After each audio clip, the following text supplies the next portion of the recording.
Well, hello everyone, and a warm welcome to the New York Arcane School Conference. It seems extra special this year to be able to welcome some of you who are physically present at our New York venue once again, in addition to the worldwide audience who are tuning in via Zoom. The Arcane School Conference season always begins here at the New York Center and works within the influence of the illuminating energies of Taurus and the Wesak Festival. It's an annual ritual and one occasion when we as I don't know whether to start.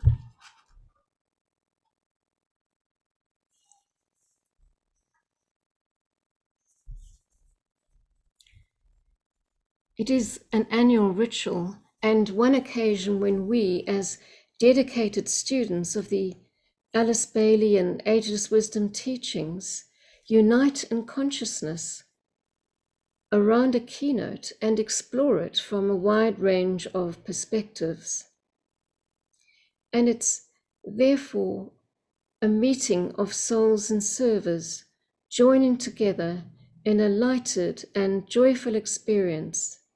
But in these times of great crisis, we are also equally aware that our collective thoughts and meditations this weekend must carry more potency than ever to help guide humanity forwards. So here we are in 2022, 100 years since Alice Bailey first embarked on her plan to establish the Lucis Trust as a center of light in the world. And the Arcane School was her own discipleship project, following the publication of some of the Tibetan's early teachings, which prompted many queries about meditation. And the changes over the intervening 100 years have been staggering and remain so even in the current cycle. For we all know we live in challenging times, but people are much more interested and informed about world events and the plight of others and the planet these days. And the spread of spirituality has been phenomenal, as has the sacrificial service shown not only in the healing professions during the pandemic, but also in the general population. More than ever, the group of world servers is strengthening and able to reach out to people around the world, subjectively as well as via online conferences, to introduce constructive ideas and solutions for a world in crisis. As we know, the influx of will energy from the highest planetary center, Shambhala, in recent times has added to the planetary crisis, as have the inpouring energies from a variety of sources. But as we know, with crisis comes opportunity, and humanity stands on the brink of a completely new era and civilization. If only we can take the opportunity that is staring us in the face. The planetary light has been slowly increasing over this transition period too, but we were told that it will level out around 2025, or it will begin to at any rate. This light has been subtly illuminating the planetary ethers, as well as bestowing amazing new advances in the way light is used in our civilization. But also, the light has been operating on a psychological level, revealing much ugliness in human nature and bringing humanity face to face with its limitations, which is, of course, completely necessary before integration and unity can occur. So in the light of this, we've chosen an evocative, if somewhat mysterious, keynote to work with. Let the light of the 7 rays blend with the 7th ray, and light supernal usher in the new civilization. And this light supernal could be considered as divine life or light. But when the light of the 7 rays is blended with that of the 7th ray, then this light supernal can be revealed. And that time is said to be upon us as we enter the Aquarian age, bringing in the 7th ray, energy of ceremony and order, a ray which works so effectively on the physical etheric realms. So what is significant is that this manifestation inevitably takes place in moments of planetary crisis. And this is one reason why it has been chosen as a keynote. Such are the conditions that we have now, that the resulting light enables us to see the planetary crisis in a positive way, if rightly handled, and to be able to move forward into greater cooperation and closer relationship with those who guide the planet, preparing for the great destiny before humanity to one day become a planetary light bearer for the whole solar system. The implications of this light supernal in association with the working out of the 7th ray is a theme behind the varied presentations, discussions, and meditation this weekend. So Sunday will include insights on the 7th ray mantra, which will highlight the significance of the Great Invocation, followed by Eastern perspectives and experiences, which includes inspiring initiatives from those who serve there or who have associations with it. And the culmination of the conference will be the Wesak Festival, which is the great Eastern festival of the Buddha, but which is attracting much interest from those in the West too. So today we'll start with a reflection on the keynote, with a particular focus on the role that Aquarius is playing on cooperation with the plan, as well as a presentation on rhythms and cycles in the ushering in of a new civilization. And this session will include a visualization as well. So after the panel on the keynote and presentations, there'll be a short break, and then we look forward to a presentation from Michael Galloway of New York headquarters on the blended lights reveal the lighted way, with a focus on the magical work of creating the new civilization. And then we'll have a chance to share your thoughts in small group discussions, and there'll be a plenary. So before we start, let's take a moment of quiet and say together the affirmation of the disciple.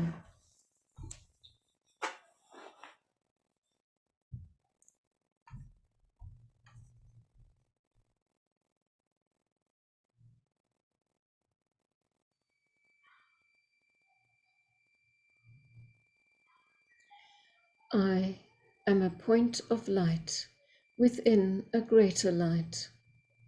I am a strand of loving energy within the stream of love divine. I am a point of sacrificial fire focused within the fiery will of God, and thus I stand. I am a way by which men may achieve. I am a source of strength, enabling them to stand. I am a beam of light shining upon their way, and thus I stand. And standing thus revolve, and tread this way, the ways of men, and know the ways of God, and thus I stand.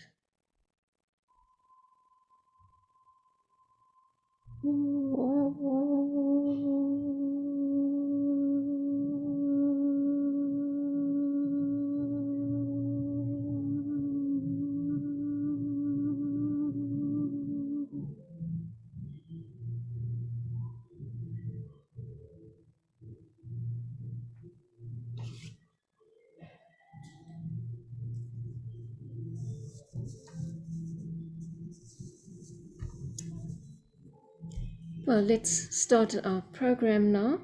And I'll ask Lawrence Newey, the Vice President and Trustee of the Lucis Trust, to start with his impressions of the keynote. Lawrence, over to you. Thanks, Chris.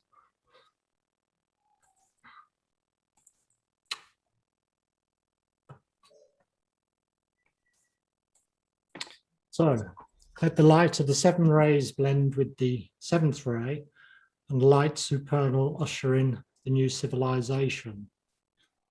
So, just to get the context from which we got the keynote from, I'll read out a short passage from Discipleship Volume 2, which gives you the setting in which the Tibetan talked about light supernal. He said, the procedure required for the manifestation of light supernal takes place when a transitory point of synthesis is reached and the 7 energies are blended into one great energetic light. That revealing light only finds location when the 7th ray of ceremonial order is active and in process of manifestation in the 3 worlds, and necessarily, therefore, upon the 7th plane, the physical plane. Such a manifestation inevitably takes place in moments of planetary crisis, when the 7th ray is active and when the sun is in Aquarius. Such a combination of relationships is being established now, and the objective of this combination is to bring about illumination and the establishment of order upon Earth. So according to this quotation, one of the requirements for the manifestation of light supernal on Earth is that the sun is in Aquarius. So it's worth taking a little time to reflect on the energy of the planets that rule this zodiacal sign. Aquarius is a wonderful sign to contemplate, not least because its esoteric ruler is Jupiter, the planet which governs growth of all kinds and bestows a marvelous sense of upliftment and expansiveness. While observing Jupiter in the night sky, it's possible to sense its golden opulence thrilling through the ethers, filling the heart with joy and elevating the soul towards new horizons. The mysterious inner halls of Jupiter are described in esoteric literature as the palace of opulence, and initiates are said to be trained here in the art of beneficent magic. Plato called Jupiter the word of the sun, and this suggests the idea of a transmitter, where Jupiter can be seen as the first step downwards into limitation from the life of the solar logos. And in more recent times, Alan Leo described this planet as the agent between the creator and the created, a messenger bringing the higher influence downwards and a vehicle raising the lower consciousness upwards. Furthermore, Jupiter is especially related to the magnetic aura that surrounds all living creatures.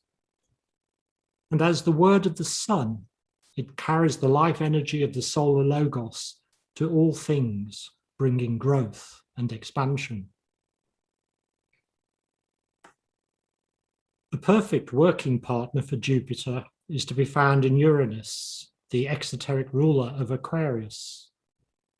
For while Jupiter's magnetic effect brings upliftment and growth, Uranus promotes evolutionary development through the will to be and to know simultaneously on all planes of manifestation. Uranus, therefore, works powerfully in the ethers of our planet to bring about the physical manifestation of subjective influences.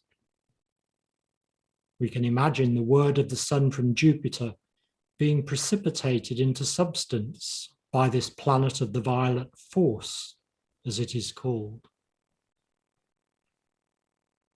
An interesting example of this power to organize and to objectify is found in the use of ultraviolet light by the technology at the heart of information processing.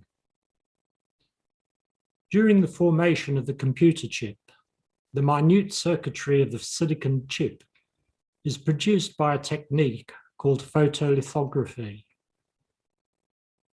After the circuit pattern for a microchip has been written, a mask is made of it, the equivalent of a photographic negative.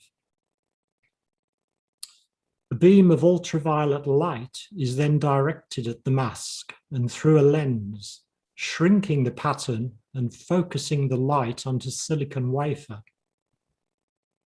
Through this technique, the potential to process information is stamped into matter, and electricity passing through the circuitry pattern on a silicon chip is forced to perform a little ritualistic dance. While we often associate science and technology with the third ray of intelligent activity and the fifth ray of concrete mind, we should not forget the great seventh ray of ceremonial order, of which Uranus is an exponent. For machines of all kinds perform an ordered, repetitive dance, the rudiments of ceremony and ritual.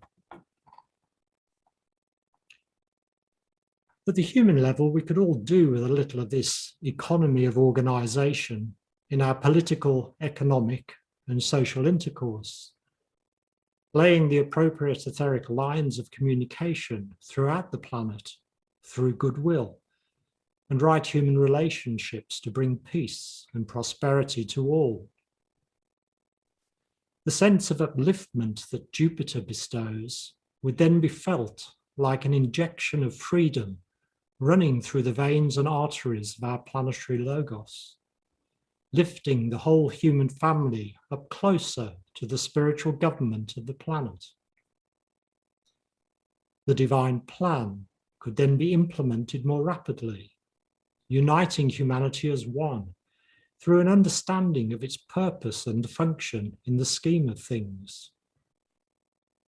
It is this sense of purpose and of spiritual usefulness that needs to awaken in humanity to restore a true sense of identity. Unwittingly, the information age is helping this process along by provoking an identity crisis through the breakdown and change that inevitably accompanies the speeding up of the pace of life. The foundations of our old identity are crumbling as the sense of impermanence replaces that of familiarity, certainty, and therefore security. So an imperative of our times seems to be a freedom from information, a cultivation of the discriminative mind to filter information and to refocus on meaning and the essentials of life.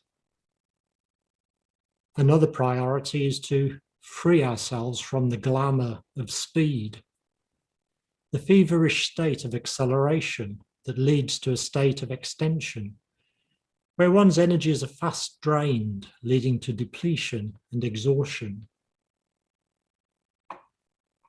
While humanity is being influenced by Aquarius and its exoteric ruler Uranus, the responsibility lies with those who are sufficiently sensitive to respond to the esoteric ruler Jupiter, to make of the rapidly forming etheric lines of communication a lighted, beneficent network.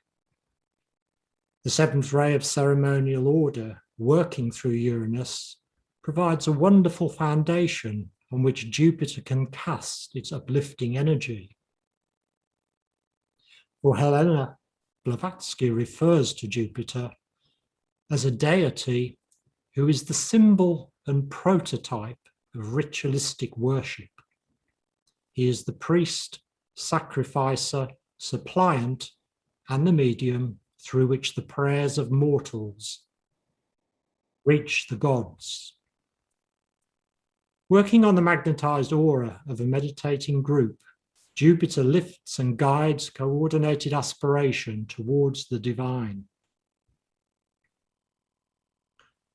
Great days of celebration, such as the full moon festivals, are therefore destined to become planetary events in the Aquarian age, participated in by the general public the world over. The many groups that are coming together to celebrate these festivals are planting the magnetic seed of the future, and we are helping to produce a beneficent organization of the energies of the human kingdom that will create a subjective synthesis and eventual fusion with the fifth kingdom of nature, the spiritual hierarchy. This will be a mass reflection of a great process that takes place in the subjective composition of each individual when transiting out of the human kingdom into the divine. For it is said that at the fifth and final initiation, Uranus and Jupiter appear and produce a beneficent organization of the totality of energies found in the initiate's equipment. When this reorganization is complete, the initiate can then escape from off the wheel and then can truly live. Thank you.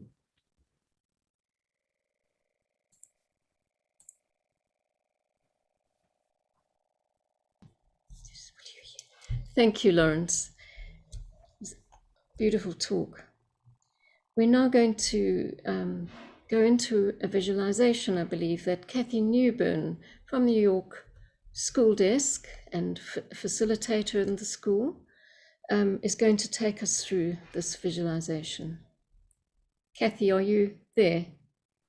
Can you hear me? Yes. Okay. Thank you. This visualization is entitled The Permeation of the Lights Supernal.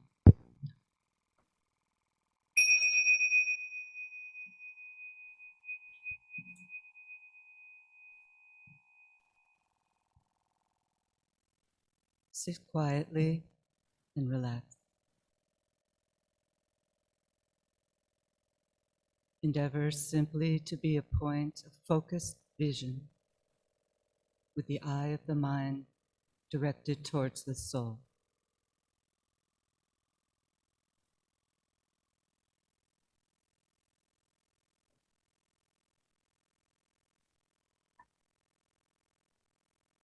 Stand within the heart center of the new group of world servers.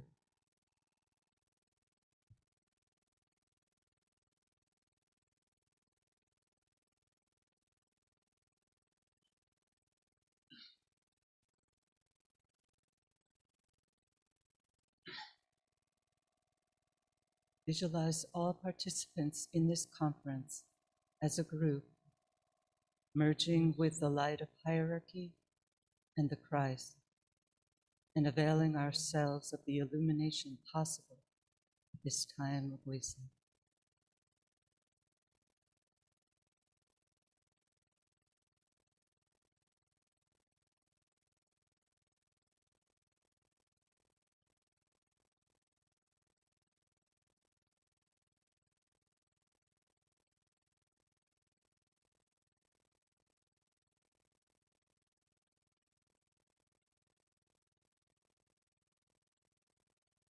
Now, by the power of the creative imagination, see a distant peak or pyramid, and on its summit there shines a clear, pure light of great intensity.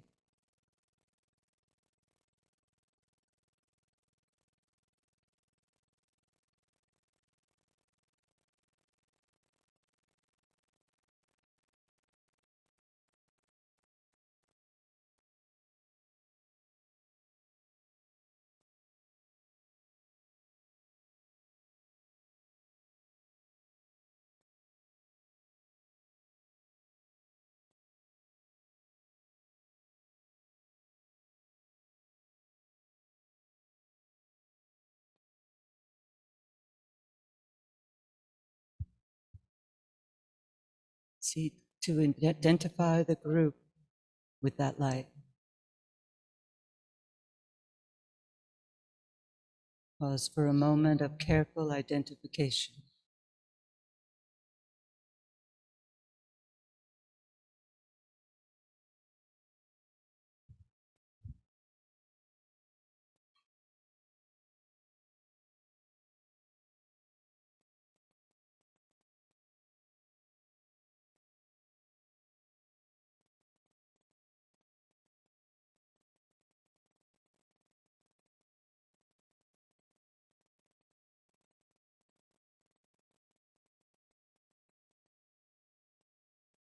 Dim light we are, and yet the pure light shine.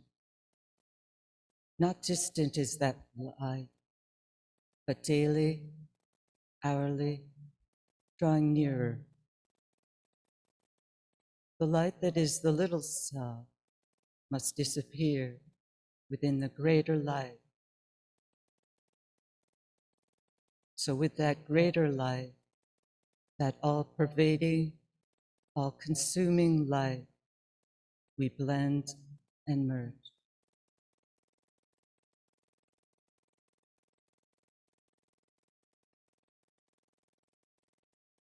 We can no longer see the two, the greater self of the group, the little self of the individual pilgrims and the way, for only one greater light, whole, is seen.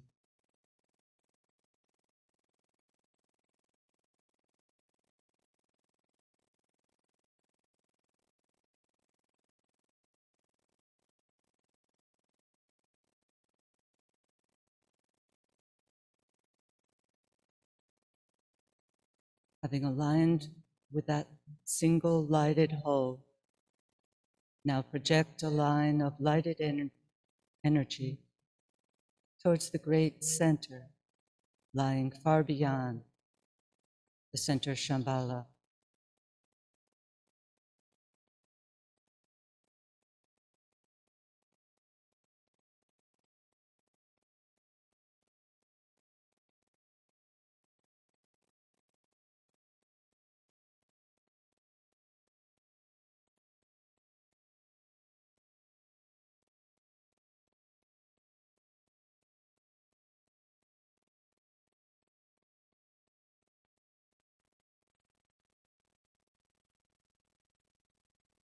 Visualize pouring through that center an influx of the light supernal, the light of life itself,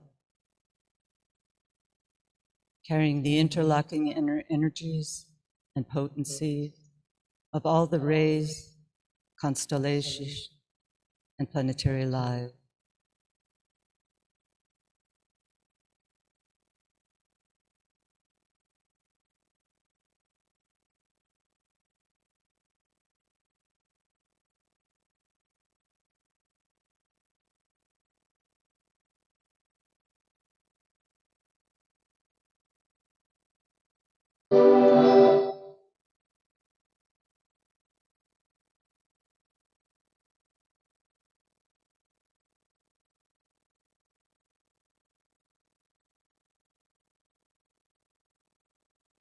Visualize this downpouring light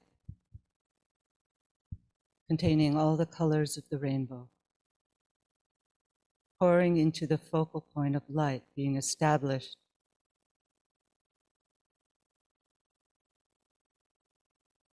within humanity, through which the Christ is working.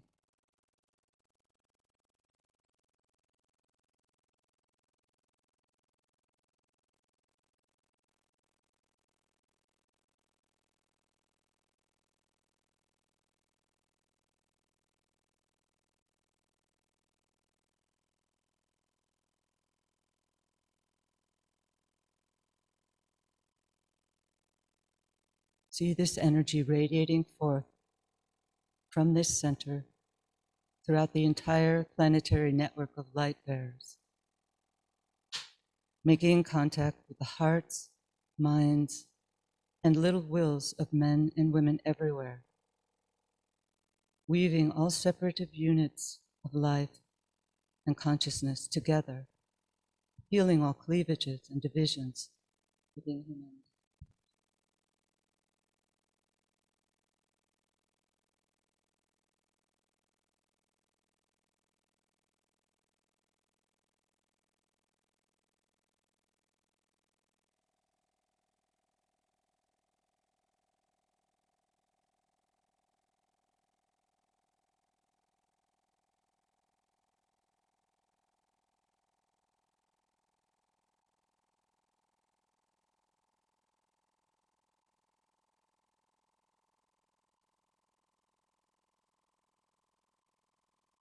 Visualize the planet as a translucent sphere of light.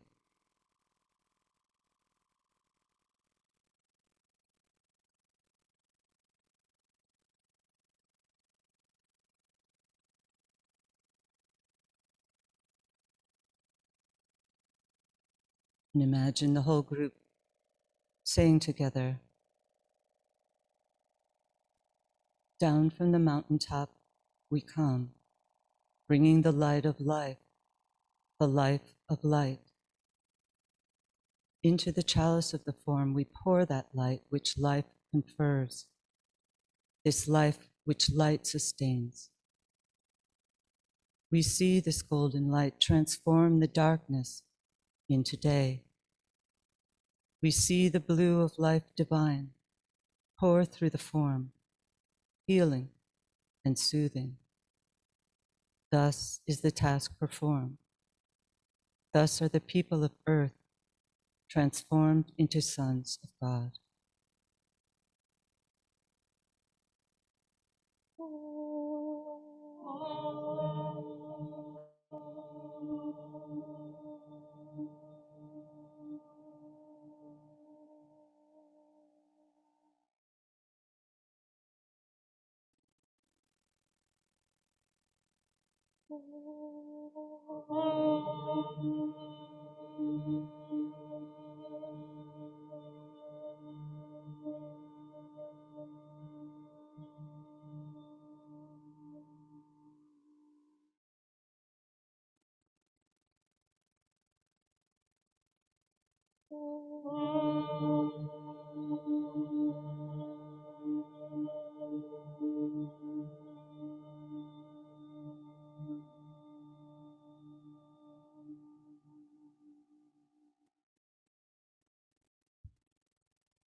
Thank you, Kathy.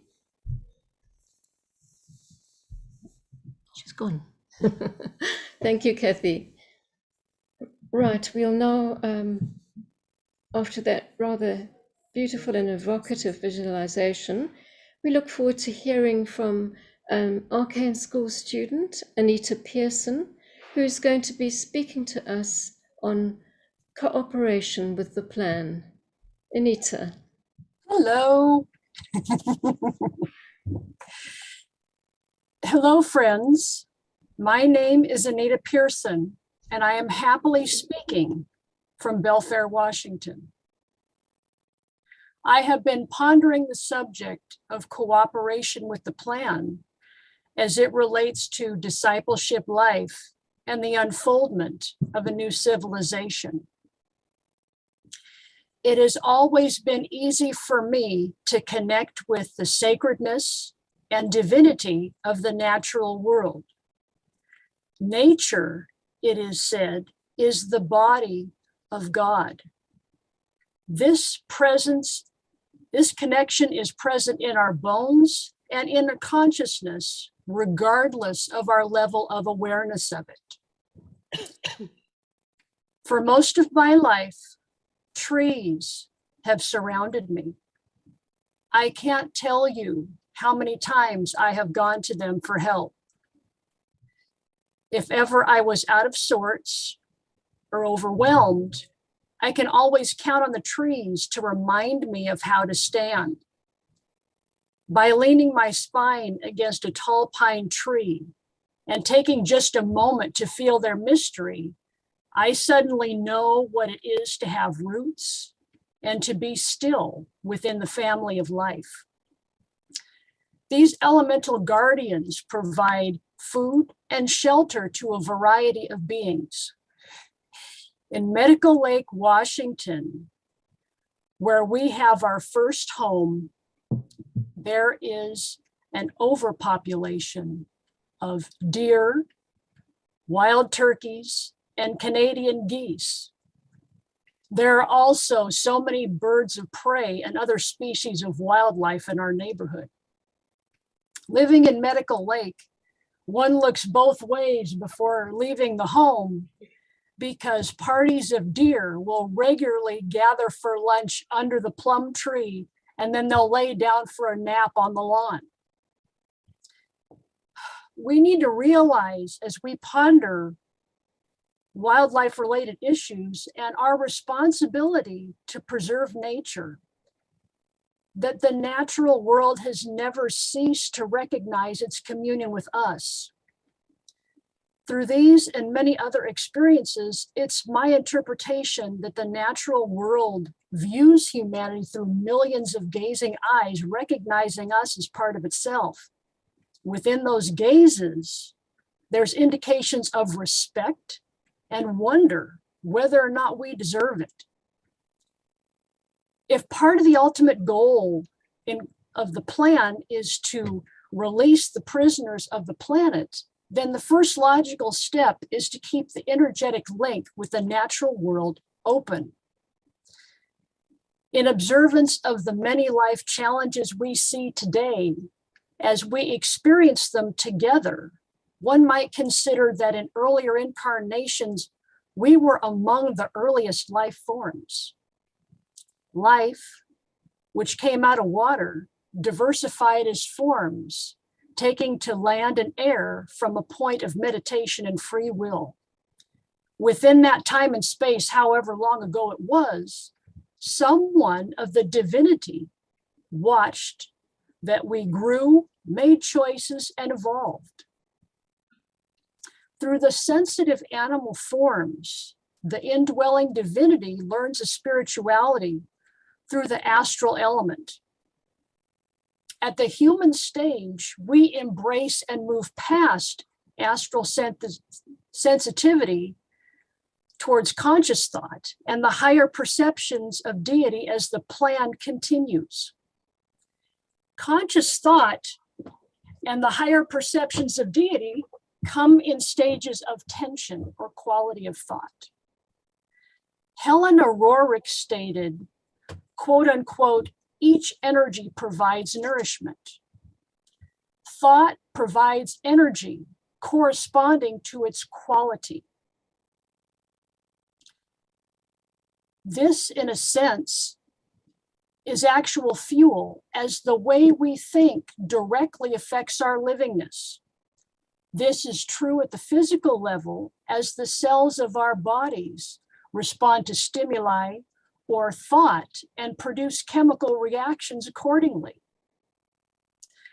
A person's stage of tension or quality of thought also includes their extensions.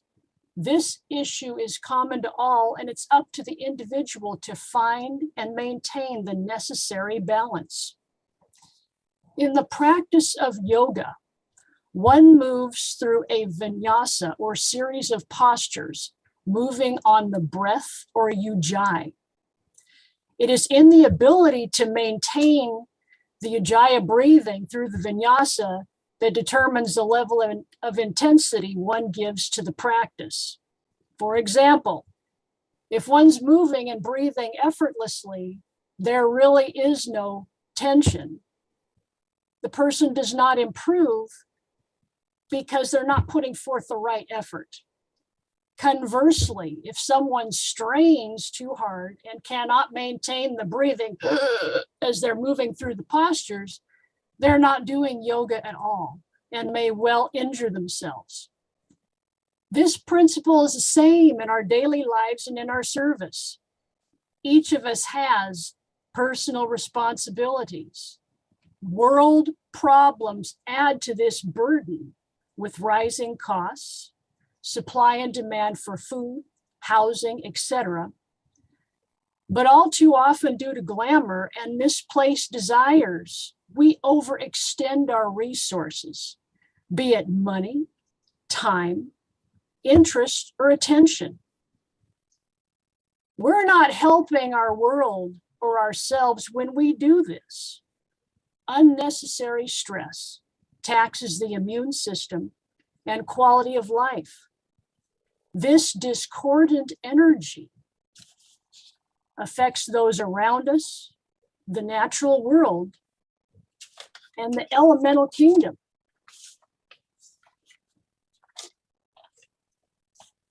Spiritual development, as gained through occult training, opens the doors of perception according to the energies worked with.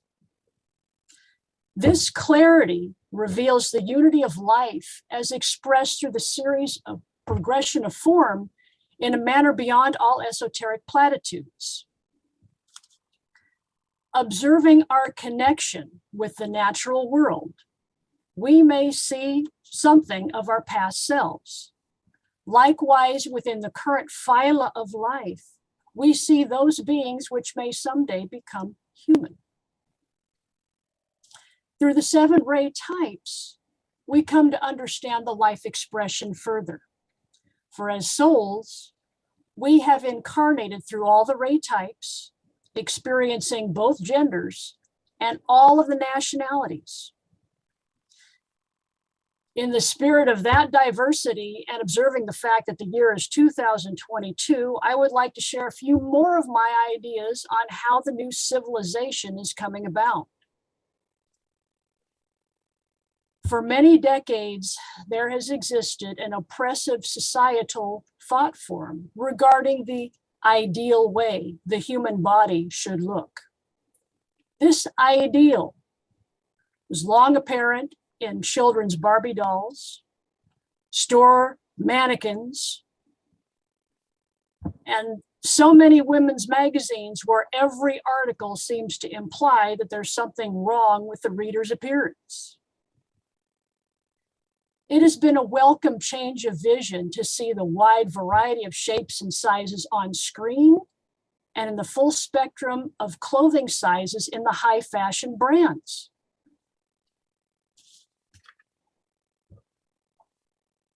This change is the first step in a long process of societal healing.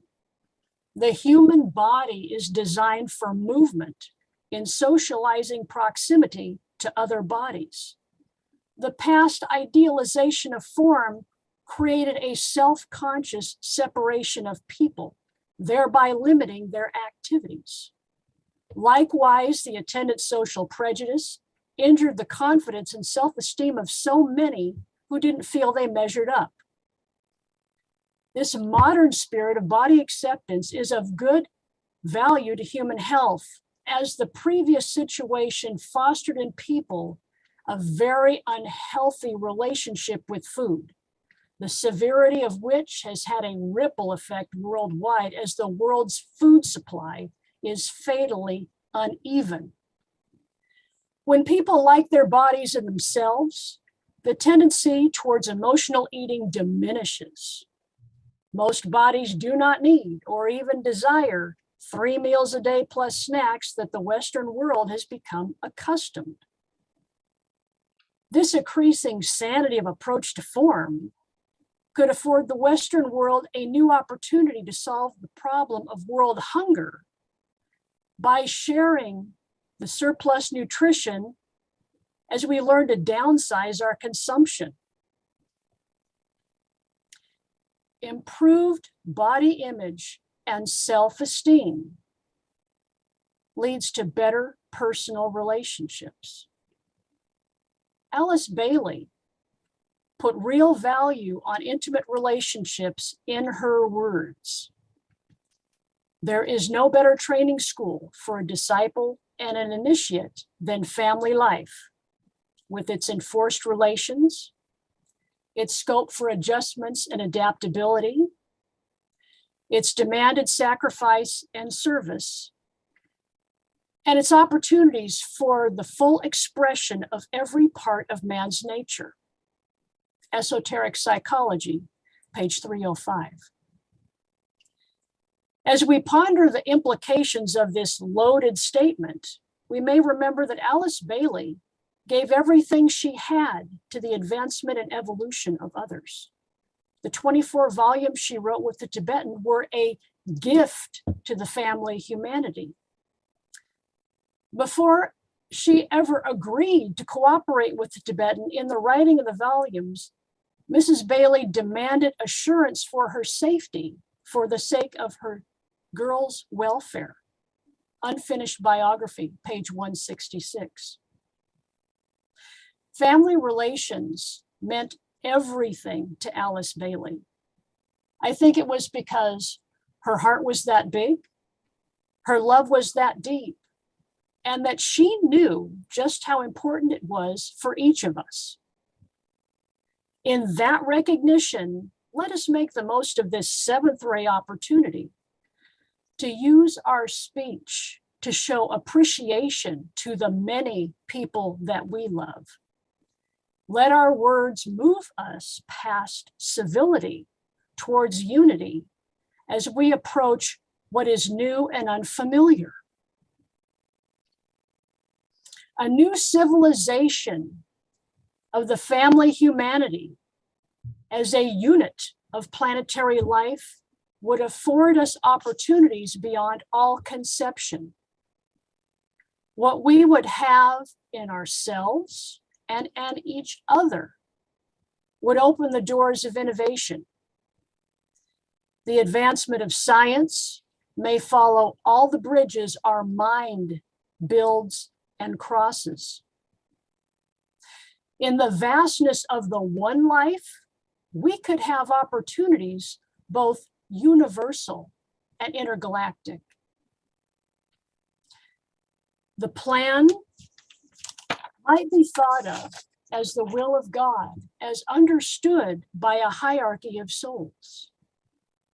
In a similar sense, cooperation with the plan is a conscious contribution to a realization.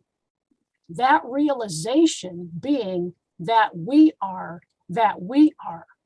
and that everyone has something to offer. Thank you.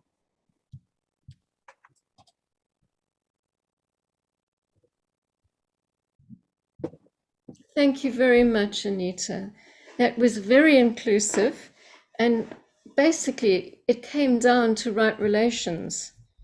That, in essence, what you were saying about cooperation with the plan, whether it was living nature, whether it was towards our own self-image, our families. Thank you so much. Thank you. We'll get back to it in the panel. Right, we'll hear from our final speaker for this session. Last but not least, Barbara Vallacourt. Barbara is going to speak to us about rhythms and cycles in the ushering in of a new civilization.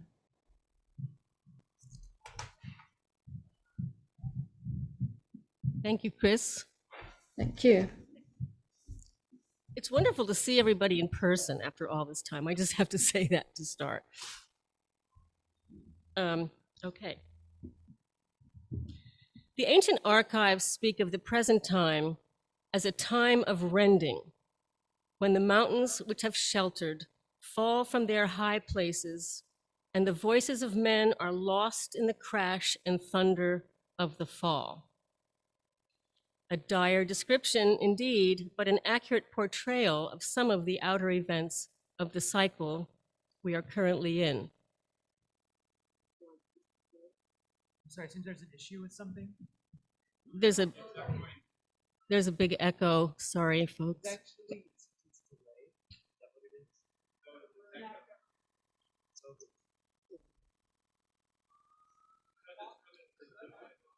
I can do it without, no, they've done the Zoom. Barbara, just to say, we don't hear it on Zoom. Okay, so you folks will have to just deal with it. Maybe, Joe, maybe Me we can too. just disable this. Yeah. So Barbara speaks loud. Yeah, I can speak really loudly. If you... And is it audible on the Zoom? Yeah, that's Okay. Okay. Okay, I'd like to start again then. Just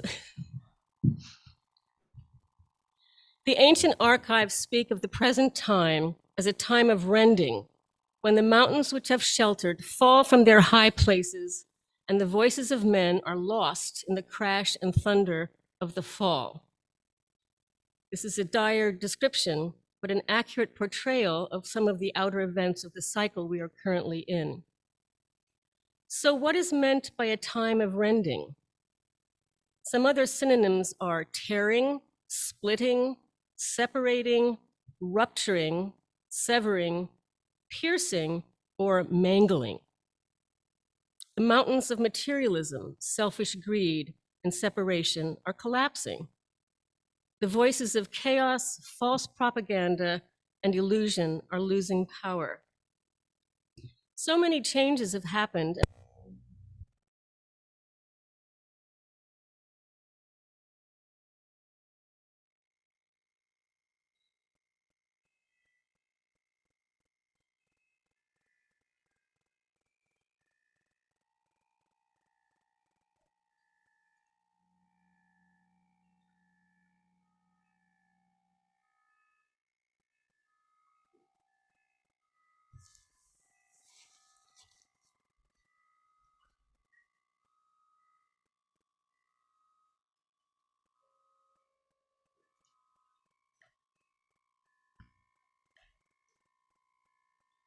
Barbara?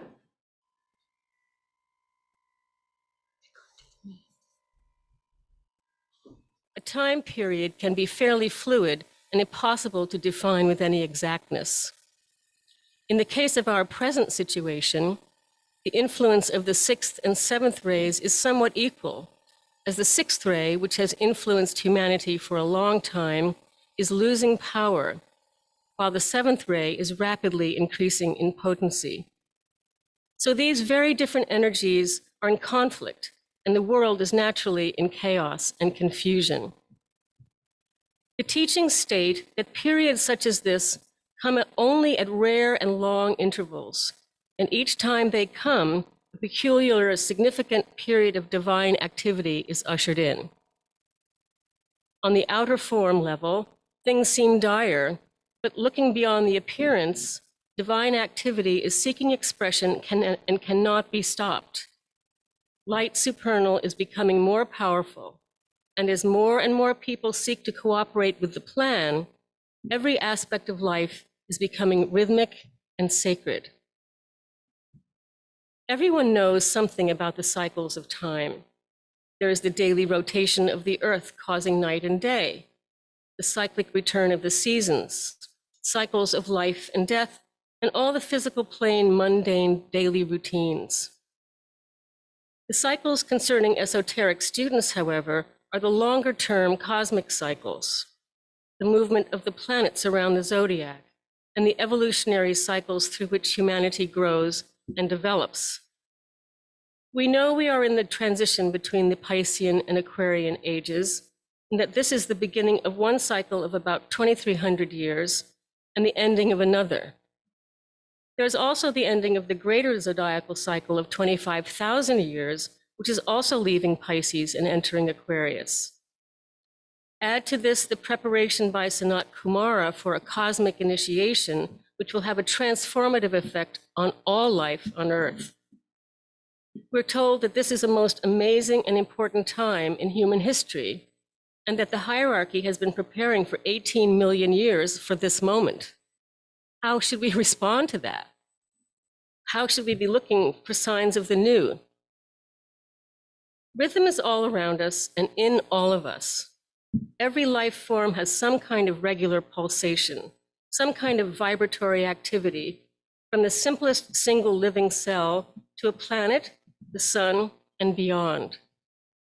Science recognizes the heartbeat of the sun, and each rhythmic pulse of light supernal is an expression of the life of the one in whom we live and move and have our being. The soul has its rhythms as well, and through the practice of occult meditation and service, we work to synchronize ourselves with the rhythms of the soul, the ebbs and flows of cosmic activity of which we are a part.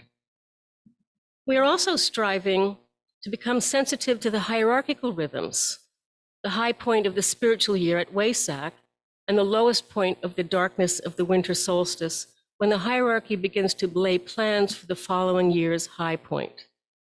In order to do this, we have to develop an inner sensitivity and an intuitive sense of alignment with the higher way. Every month, we have the opportunity to blend our energies with the hierarchical energies at the time of the full and new moons, especially the full moon, when the extraplanetary energies pour into the planet. Groups meditating at this time, especially if they can be physically together, can reach the hierarchy through an applied tension and an invocative appeal, causing response from the higher kingdom. Every day, when we sound the great invocation as a sacred ritual, we are helping to build the channel through which the higher energies can flow. The great invocation is known as the inaugurating mantra of the incoming seventh ray. And with every sounding by a group or individual, the channel for the expression of light supernal becomes wider and stronger. Not only is the seventh ray increasingly influencing human affairs, but when it cycles into activity together with the sun moving into Aquarius, there is a unique evolutionary opportunity. This combination has occurred 6 times before in the history of humanity, and while we can't know exactly the details of what happened in the distant past, we know some kind of evolutionary shift had to happen. The ageless wisdom makes many predictions about the kinds of changes that will occur as a result of the activity of the seventh ray with the sun in Aquarius. So it might be useful to begin to reflect on what some of these early signs of influences might be. One of the most obvious aspects of the seventh ray and Aquarius influences is the shift from individual spiritual effort and solo meditation to an era of group work, group initiation, and group consciousness. This will take time, but the early signs indicate we are on track. There are so many spiritually oriented groups meeting now, physically and online, in large webinars and Zoom meetings, gathering regularly to pray and meditate for peace, for unity, for enlightenment, and self-knowledge. There are sacred rituals being performed online by indigenous groups who are willingly sharing their ancient rituals with the world. That's never happened before. Through the internet, people are able to talk to one another in real time from all over the planet, exchanging views and looking at the faces of the new group of world servers, the huge variety and diversity of the human family. Although social media has its drawbacks, if we look at its growth over the last 20 years, things like Twitter, Facebook, and all the other platforms are enabling people to communicate almost instantly. This may be the early signs of a growing telepathic rapport in humanity and a growing sensitivity to the plan, the need to connect and explore. We read in a treatise on white magic that the plan is the production of a subjective synthesis in humanity and of a telepathic interplay which will eventually annihilate time. All manifested life embodies electricity, the life force of divinity. The electrical nature of the sun is widely studied by science, and electrical discharges from the sun affect the earth in a direct way. The human heart generates its own electrical current, causing the heart to beat, and even the smallest life forms exhibit an electrical charge. Although the electric universe theory is still controversial and not accepted by materialistically minded scientists, this unifying theory is gaining ground and will eventually be found to be correct. Blavatsky referred to the mystery of electricity, known in the Ageless Wisdom as fire by friction, solar fire, and electric fire, and it is predicted that much advancement in our understanding of the nature of electricity will take place in the near future. The planet Uranus, referred to in a treatise on cosmic fire as the home of electric fire, is one of the rulers of Aquarius and embodies the energy of the seventh ray, thereby facilitating the merging of spirit and matter, bringing the highest spiritual energies into the lowest physical form, the entire purpose of seventh ray activity. Another seventh ray characteristic is to bring chaos into order, ugliness into beauty, and to build forms that are refined and resilient and able to absorb the higher spiritual energies. As more seventh ray souls incarnate, and they are doing so now with great rapidity, attitudes to form life will be purposefully imbued with the spiritual essence and the understanding that it is the inner life that matters, while the outer form is simply a reflection of the soul. Rhythm, ritual, and a sense of the sacred will guide all outer activities and attitudes to materialism. These will be completely transformed so that the present focus on materiality will be unrecognizable in the future. We are in a special moment in the evolution of humanity, and in addition to the convergence of the cosmic cycles discussed and the present spiritual opportunity, the hierarchy is preparing to externalize and work openly on Earth. Much of the process of how this will occur will be clarified in the upcoming hierarchical conclave in 2025, which is really not our concern except insofar as we are able to energetically cooperate and seek to aid the hierarchy in its work. How will we recognize the signs of the hierarchy externalizing? What should we look for in the work of outstanding groups or individuals? How will we help to support their work?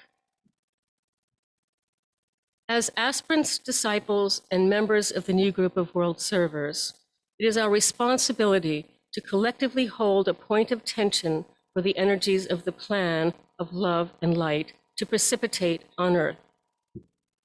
Together, we are building the channel for the anchoring of light supernal and building forms that will be able to respond to the higher spiritual energies brought in by the seventh ray. An occult statement can be our instruction and our guide.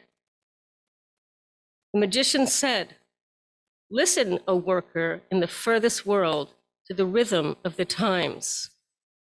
Note the pulsation in the heart of that which is divine.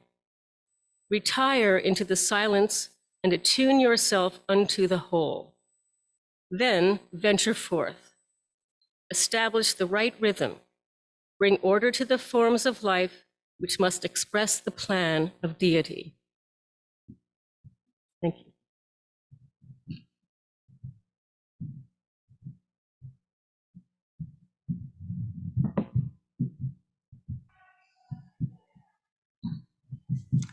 Thank you, Barbara. That was an amazing quote that you've just read out from Esoteric Psychology, I think it is. It's beautiful. And I think you're, am I mute? No. Can you hear me? Yes.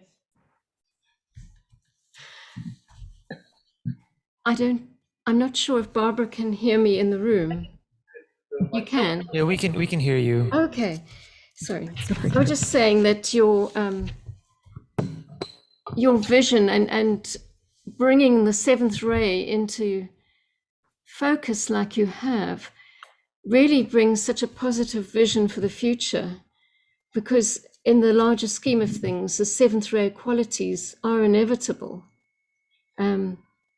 Even though the lower aspects are perhaps more visible at the moment, ultimately, this order and beauty is going to shine through. So thank you for sharing that.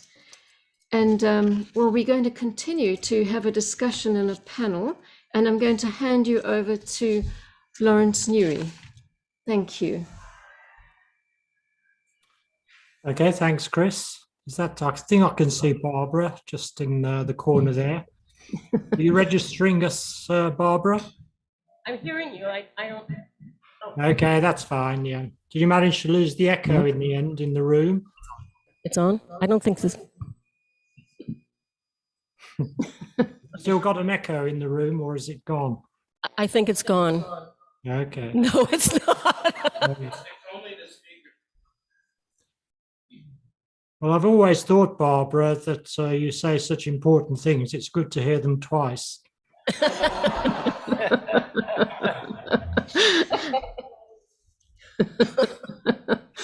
Okay, so let's anyway, let's start off by trying to bring the group together a little bit. Both wonderfully inspiring talks. The immediate thing as I was listening to Anita was, of course, Barbara, you're surrounded by woodland up where you live, and with the LifeBridge Foundation as well. And you surely resonate with everything Anita said about trees and nature. I've been to your place many times myself, and witnessed your own sort of natural resonance with nature. Is there anything you'd like to share a bit more about LifeBridge and just your general education program for how you inspire people with the beauty of nature and exactly what trees have to give to us?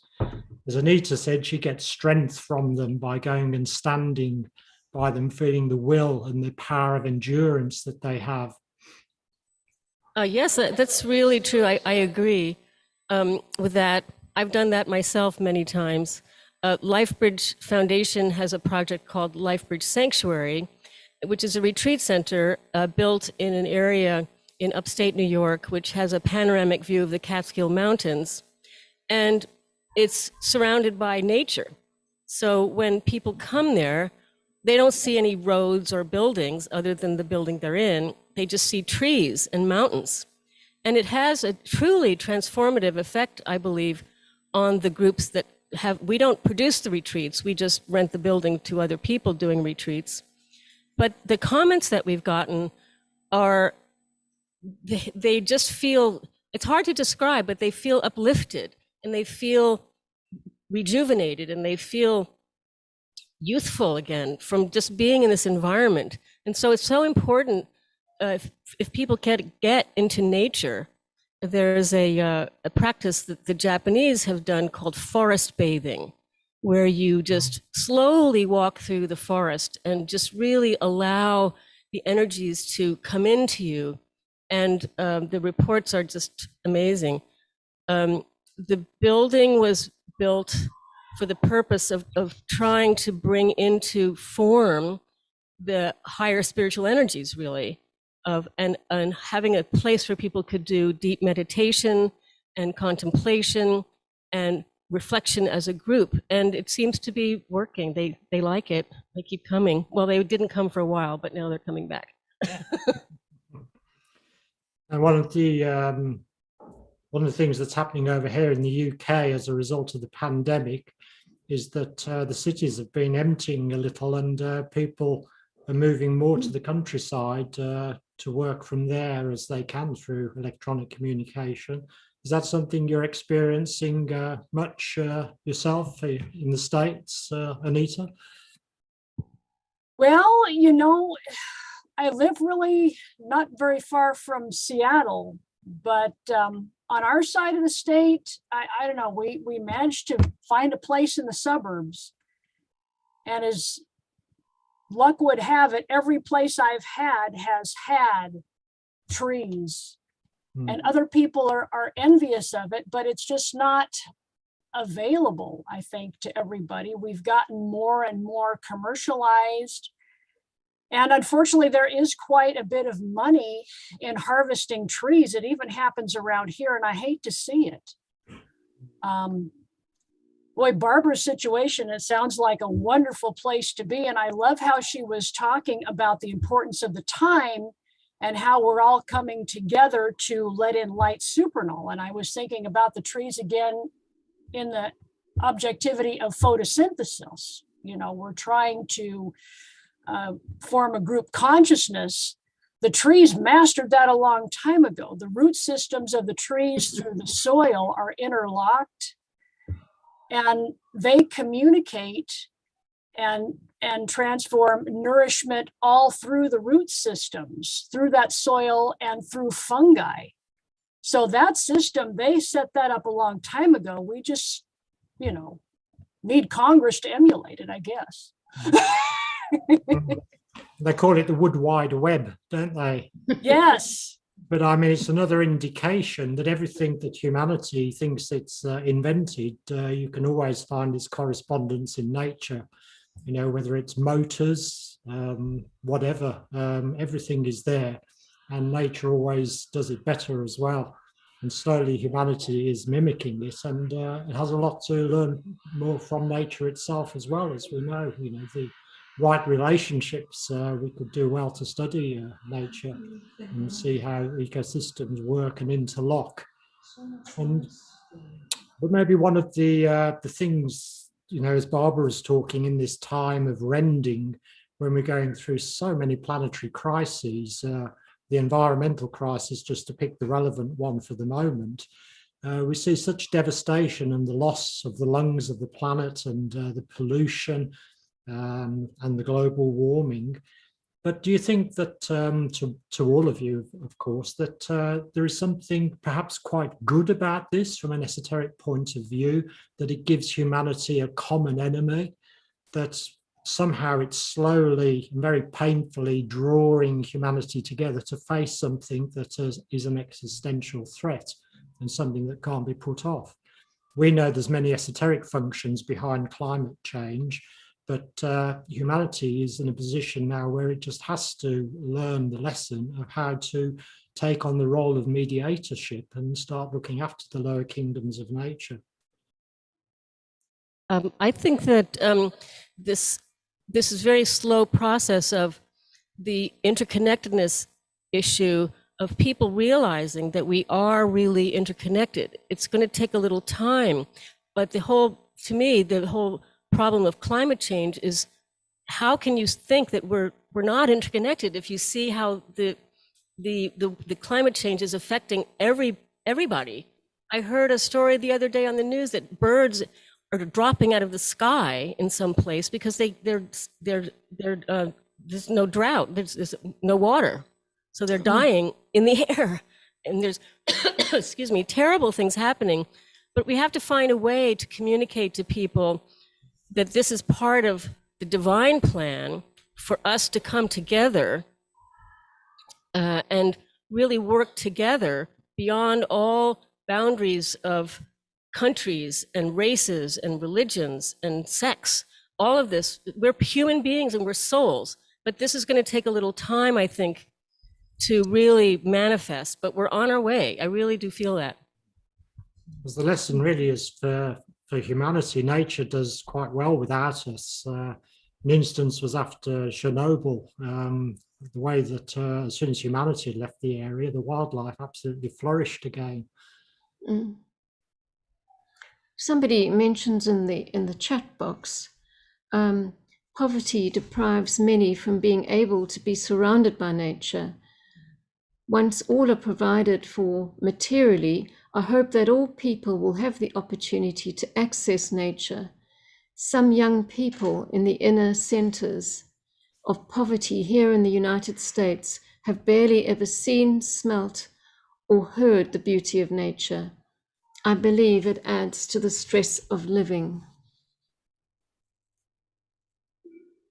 Well, I mean, there you have it, don't you? The problems that we have in our inner cities, and there's clearly solutions to them, but it's all tied up with the continuing thrust, it seems to me, that we have towards materialism. We just don't want to learn the lesson.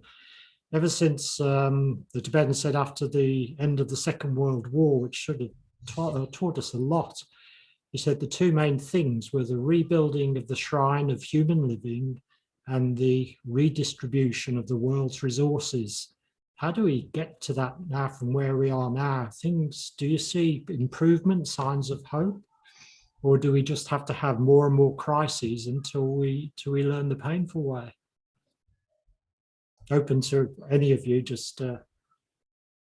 Well, I think that we are coming around to being more aware of it. I think there's a lot of resistance just because it's frightening and uncomfortable and people resist that. But it's becoming more and more unmistakable and ever present in everyone's daily life, especially anyone who has allergies can feel the air quality situation. And you can feel that also in the food you eat. Anybody who's physically sensitive, it's unmistakable. The animal kingdom, I don't think we really realize how much they observe us. You know, in Medical Lake, they would come to my house to veg out, but in Medical Lake, the deer go to have their babies right around the hospital. And it's like nature patterns its whole life around us. You know, they go to give birth over at the mental hospital and the nursing home because they know that those are places of nurturing. Well, how do they know that? Because they're constantly watching us. You know, we look at nature, we look at trees, we look at the garden, but not anywhere near the observation we are getting from the natural world. And they are always open and receptive to us. And I think after a while, that receptivity is just, I think it's going to be met with the same embrace because it will have to be. I think we're coming towards a tipping point where there's just, you know, you hear the scientists say we're getting towards a tipping point of whether we can fix it or not. Well, I think there's also a tipping point of awareness where people are just going to have to embrace what intuitively their bodies already know.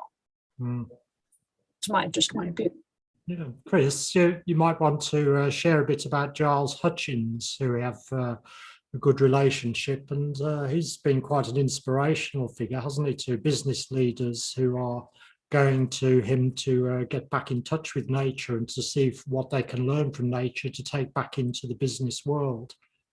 Yes, his natural partnership that he's set up in the country, really, the countryside. Yes, he very bravely set off just before the pandemic, sort of put his whole life and soul into this project.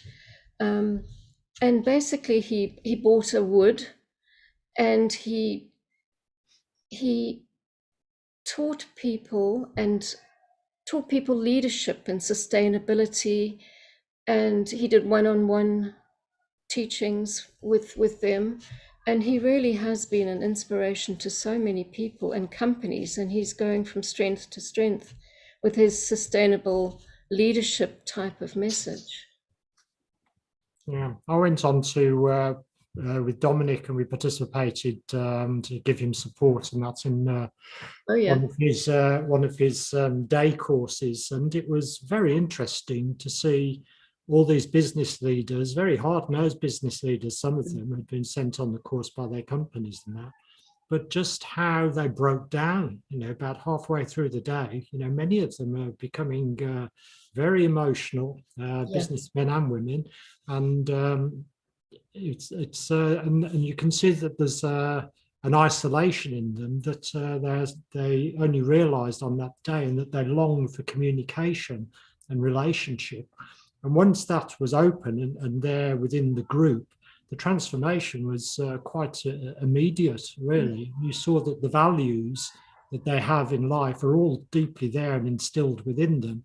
It's just that they've learned wrong habits as they've gone into the business world, but they're very quick to want them to break down and to get going with a new way of going about things. So, as there are quite a few groups now coming to the fore doing that around the country, and hopefully in the US as well, and around the world, we can start to get more appreciation just of what nature has to give us in all walks of life, not just in health, but in business, in everything. Just to, can you hear me? Yes? Hi, this is Steve. This strikes me as being a real sign. I think we don't see the crisis in humanity, or we see it in a wrong sense, because we know that for an individual, this relationship between soul and personality is not some straightforward thing where, oh, if only we could break through materialism. It's an incredible spiritual crisis facing humanity. So when we look at like that experience you talk about Giles in one of his courses, and we know that that's replicated every day, there are sort of hundreds of these events taking place in so many other areas. To me, it's an incredibly positive sign that we are actually beginning to move into a space where the soul is able to breathe. And to me, that's like, Anita, in your, one of the things that I most enjoyed in your talk was this idea of imagining back at the time when life came out of the waters and into air, and what a huge sort of crisis of consciousness that involved for those elemental lives. And it's as if the whole human family is facing something similar now. And to me, it's incredibly positive. The role that mindfulness is playing with hundreds of thousands of people in every culture. The way in which mindfulness is creeping into business, like Giles was, the work that Giles is doing.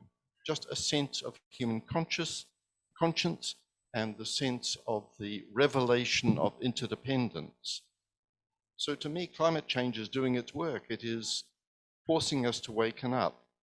And that, hopefully, is the only thing that can lead to what you were talking about, Lawrence, of this moving, consciously choosing to move away from the speeding up of consciousness. You know, the speeding up of everything to do with social media. That's a huge sort of choice that individuals have to make and are making. I have a little point.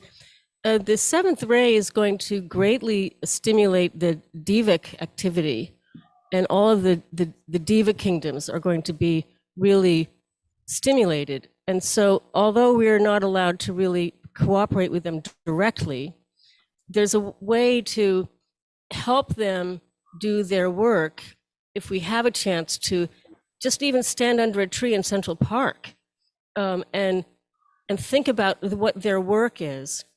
It's said that the violet divas are coming into prominence as the bluer divas are fading. So you're seeing more purple flowers everywhere and less blue flowers. And this is very obvious in the country when you see little purple violets all over the field. Just, they got there by themselves. So when we know that all of the diva kingdoms and the highest divas are working with the Christ, this is such an exciting time to be here. Wow. Certainly signs everywhere, isn't there, of the seventh ray taking a grip on the physical plane.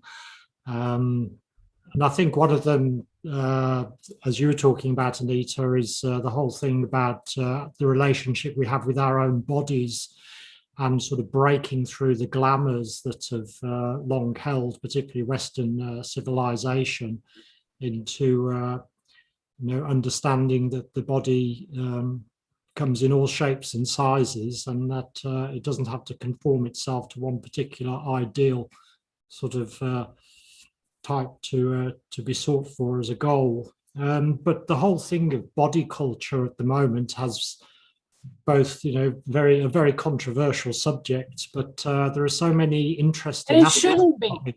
It's part of the beauty of nature is accepting. But that's a good thing, isn't it? That's yet another issue that's coming up and being dealt with. The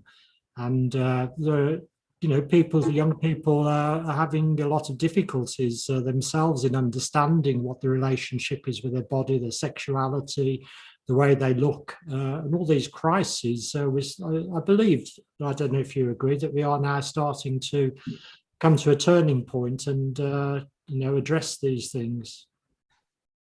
I took my mother-in-law shopping at the mall, and we marveled to see how many daddies there were with babies. And we spent a lot of time talking about how relationships are leading to empathy and this merge through the genders.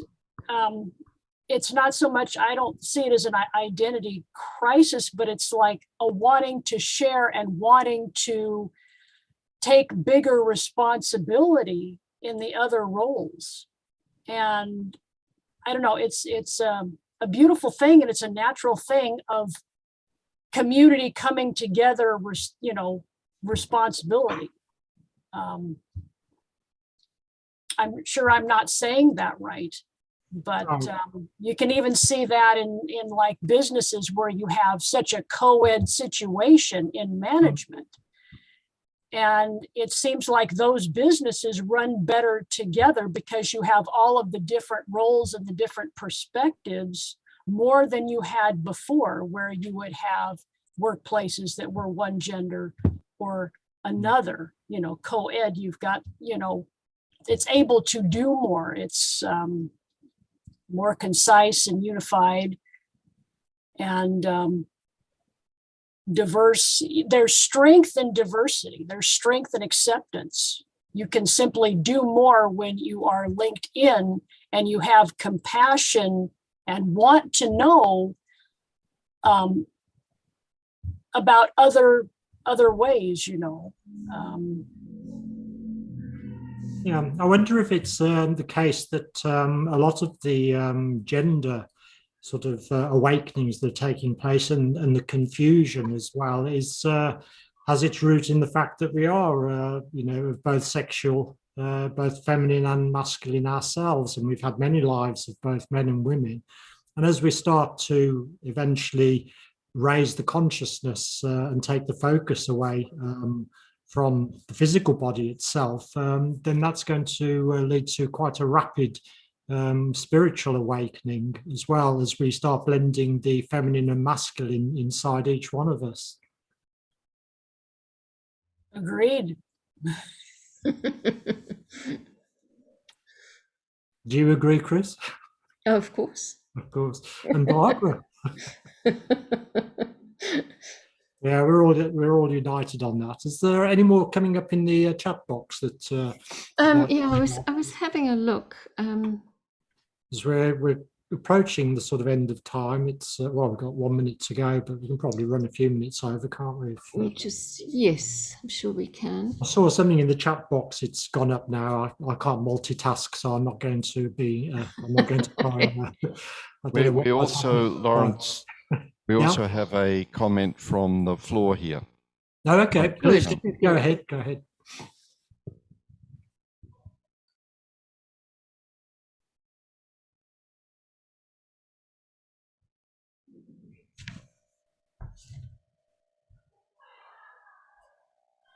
Is the microphone working its way to that person?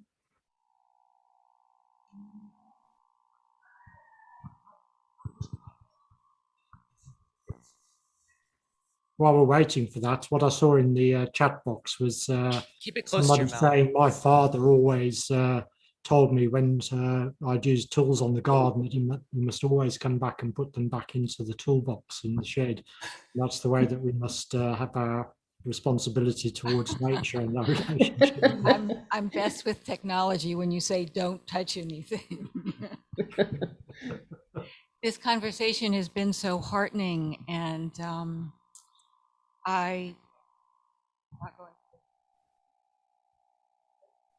You can, okay. And as was in preparing for this conference, I read quite a bit from Esoteric Psychology, the first volume on the rays, and some of it was in our Thoughts for Pondering, but the wonderful distinction between what the sixth ray has brought in and what the seventh ray is bringing in.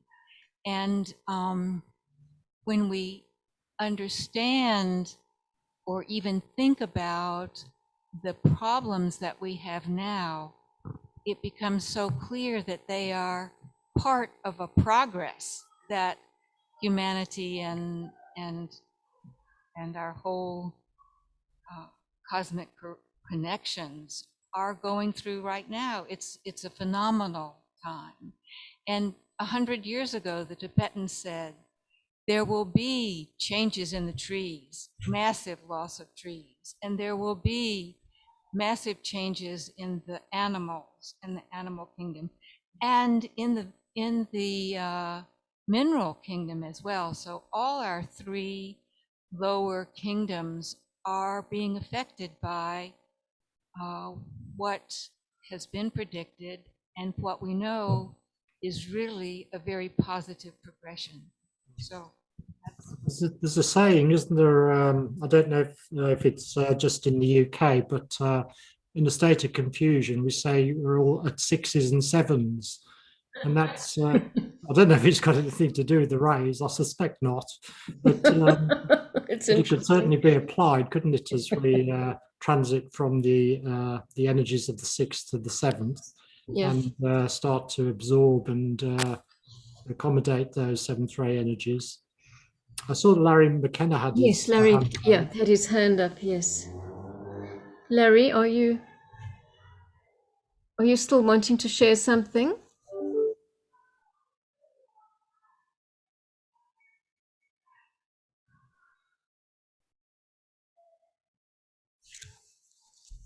No. Does anybody else want to, just in the last few minutes, or should we stop at this point? You know how bad I am for running over time, and we are now 3 minutes over time. I think you're only 3 minutes. This is New York, I'm on my best behavior.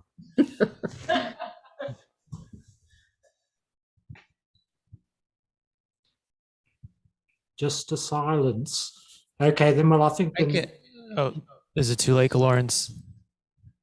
Did I miss my chance? No, go on. No, I don't mind. Just in reflecting upon all of we've said in this session, there's so much there. There's the whole theme of environmentalism and climate change, rhythm and order from Barbara, the plan, the externalization.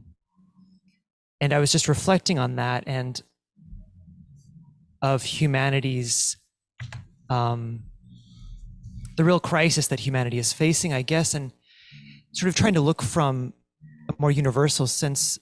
And what came to me was that there's really two crises going on. There's on one hand, this crisis of observation that I think Nita very much referred to, and that's the way humanity sees itself and sees its role in the world. To me, that's the relationship between the self and the not self and the development of that. And also there's, of course, this crisis of identity at the same time, and that's more than just who are we? Okay, we're souls. That's not really all there is to it. Of course, there's the whole question of who we are determines what our purpose is as spiritual beings and sort of the direction that our lives must go, not just as individuals, but as groups and as humanity, and the work that we're destined to carry out, which, on one level is the magical work of the soul, really. So. I think it's fair to say that we are living in a time now where there is both a conscious and an unconscious search for meaning. We want to be in a civilization that has meaning, and everybody's looking for that in one way or another. And as we all go through these planetary crises together, perhaps we'll find out that the meaning was right in front of our faces all the time. We just had to learn to see it.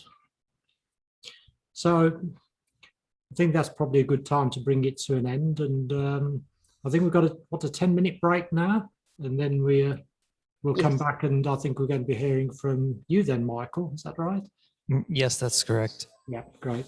Okay, then. Well, we'll see you all in 10 minutes then. Thank you very much, Anita and Barbara, for your Thank you. contributions. They're inspirational. Thanks.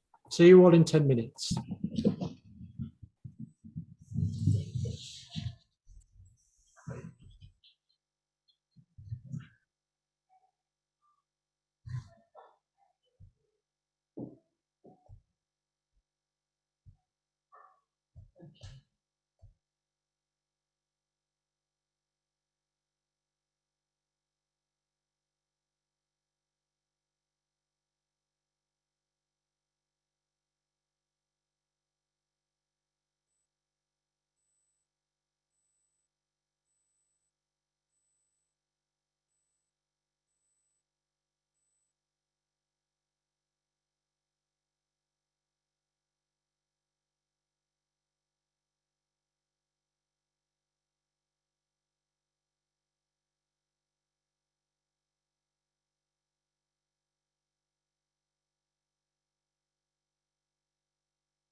Zoom?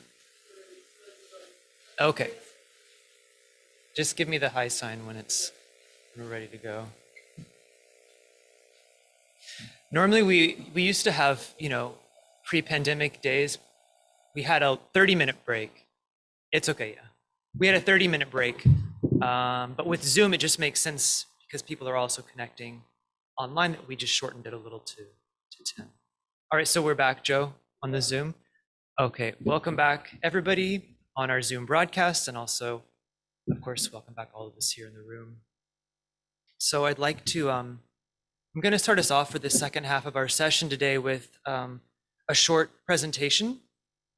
And then following that, we were going to go into breakout rooms and small group discussion here in the room, but due to some sort of technical error with the Zoom broadcast, we're just going to have a open plenary discussion, sort of as we did before the break, where we'll take questions from online, questions from in the room, and questions, of course, from our panelists or anybody who would like to share or ask a question.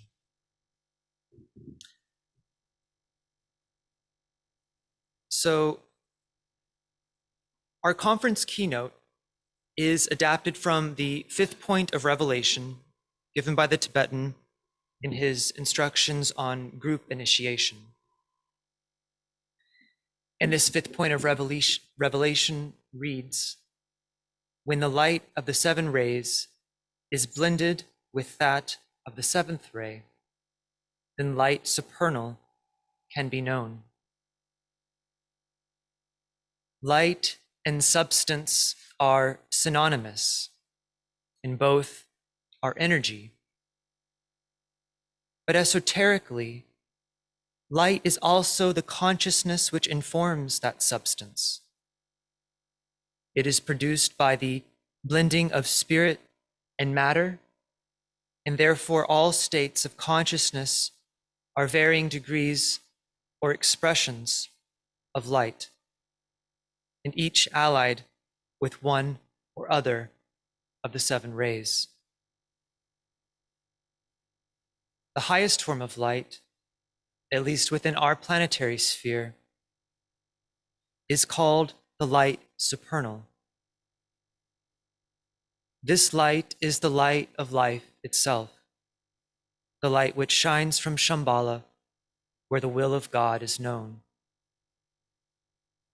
When this light descends on earth, it unlocks the hidden potential of the soul in every unit of life.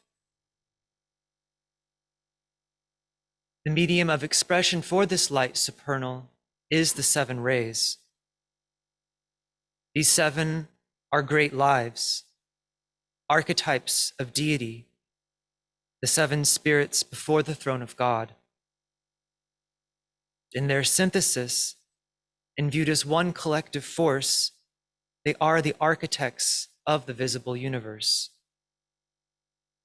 They form the cosmos based upon the plan as it is laid out for them in the divine thought or ideation, which we are told is the ever-concealed intent of the unknowable God.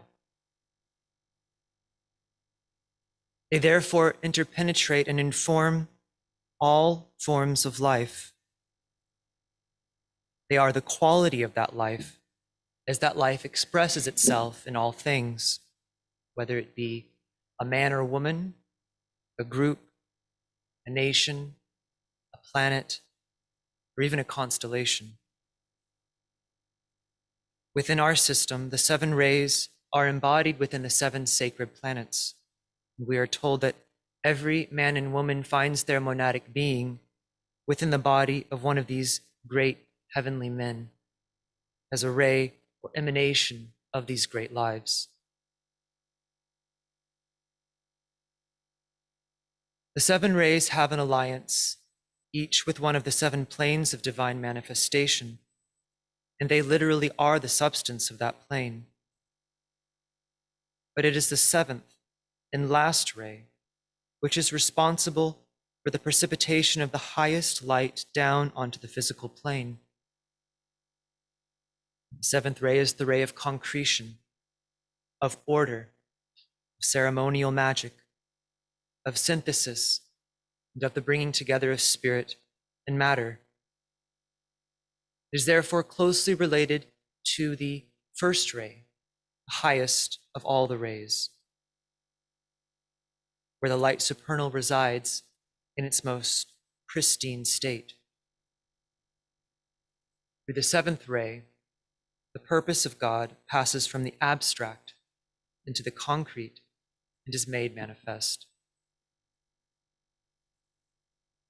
Very much allied with the seventh ray, occult training teaches the means of working with varied grades of energy, first within one's own psyche and later as a group, mediating energies from above and bringing them down to meet the need. Foundational to such an endeavor is the ability to work with the light of the soul, to find that light, to appropriate it, and to bring it to others.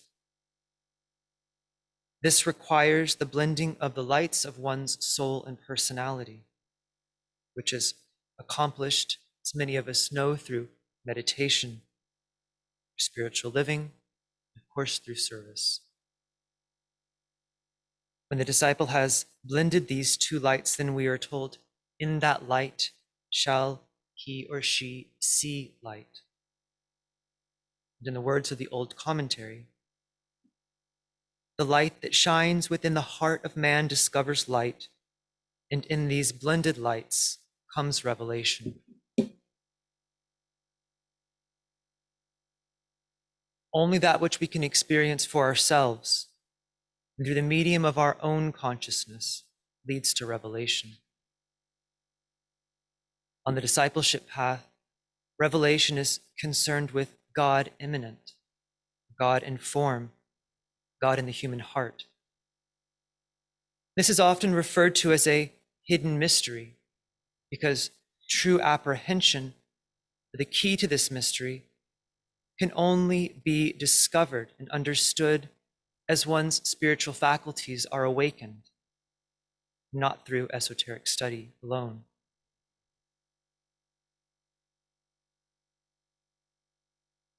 The goals on the spiritual path are progressive.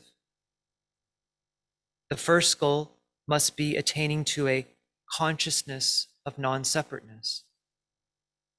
Second, the ability to reveal the nature of that reality, which is unity. And third, to engage in creative work in the world which will facilitate humanity's apprehension of said unity.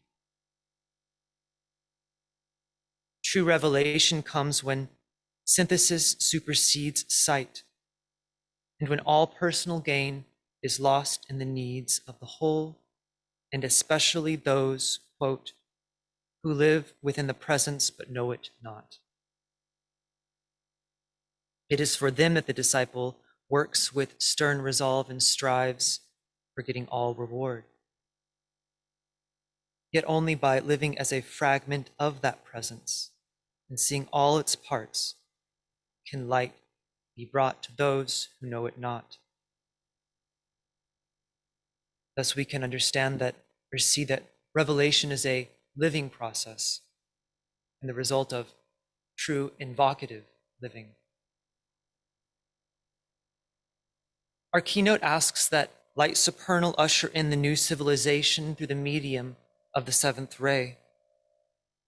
And while the seventh ray makes possible the descent of the light supernal onto the physical plane, it does require a synthesis of all the seven rays or grades of divine life, or in other words, the full power of all the divine hosts, greater and lesser, including hierarchy and humanity, and especially those great linking groups, such as the new group of world servers.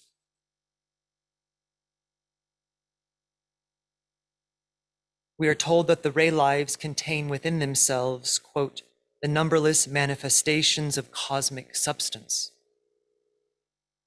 And this includes all those who can sense to greater and lesser degree that divine thought which impelled them originally towards their first activity, that first initial and primeval act of building.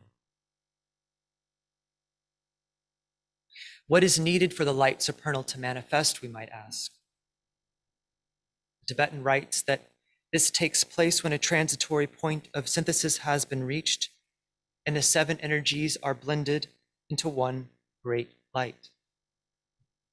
As several of our other presenters have already mentioned, astrologically, this is exactly what is taking place today, the advent of the age of Aquarius and the coming in of the 7th ray into manifestation. Yet for this light to descend into the depths of human activity on the physical plane, and therefore to all kingdoms in nature, thus completing the planetary whole, humanity itself must meet these energies, these descending energies, halfway. This requires a united act of invocation. And today we can tell, if we but look from the perspective of that soul, the observer, there is ample evidence that this is today taking place. And just briefly, this is evidenced in 2 ways. First, through the continued awakening of the mind on a mass scale, and thereby the creative powers of the mind. And second, it is occurring through the rapid growth and the understanding of goodwill, which can be seen today in the world like never before. There is, of course, and there will always be a gap between the divine plan, which is ever concerned with the future, and human progress, which is concerned with the present. And the task of those who can perceive this gap, not just in a vague manner, but clearly, is to trace the path from here to there, from the present into the future, and to build on earth things patterned as they are in the heavens, to quote the Bible. This requires a clear perception, a correct appreciation of the factor of time or duration, and the demonstration through one's own living being of that which must be. Thank you all for your attention. So now we will go into a group discussion, a plenary discussion. We have 40 minutes. We had planned, as I said, to have some breakout rooms and small group discussions, but unfortunately with the Zoom functionality not working properly, that's not possible. So we do invite you all to, of course, raise your hand on Zoom if you have something to share. Imagine it will take some time to get to everybody, of course, but we will try to get to you eventually.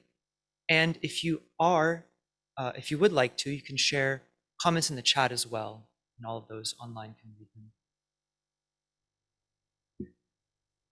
Of course, anybody in the audience as well, if you'd like to share, please raise your hand and we can have somebody bring you a mic. We had planned as a discussion question, and I'm going to have Joe share this in the chat for everybody. Let's see if I can read my own chicken scratch here. The theme of our discussion for the next little bit here is going to be the following short statement.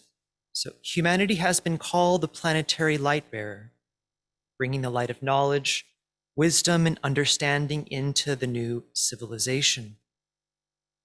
2 questions.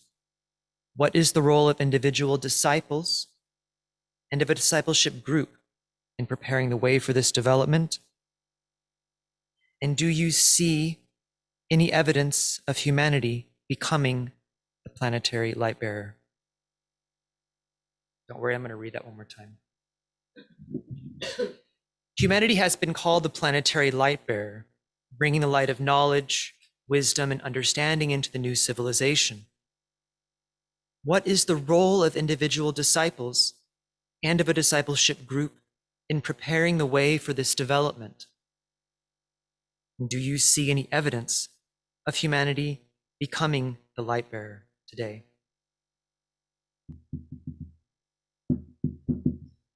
Pretty simple question for us to start out with.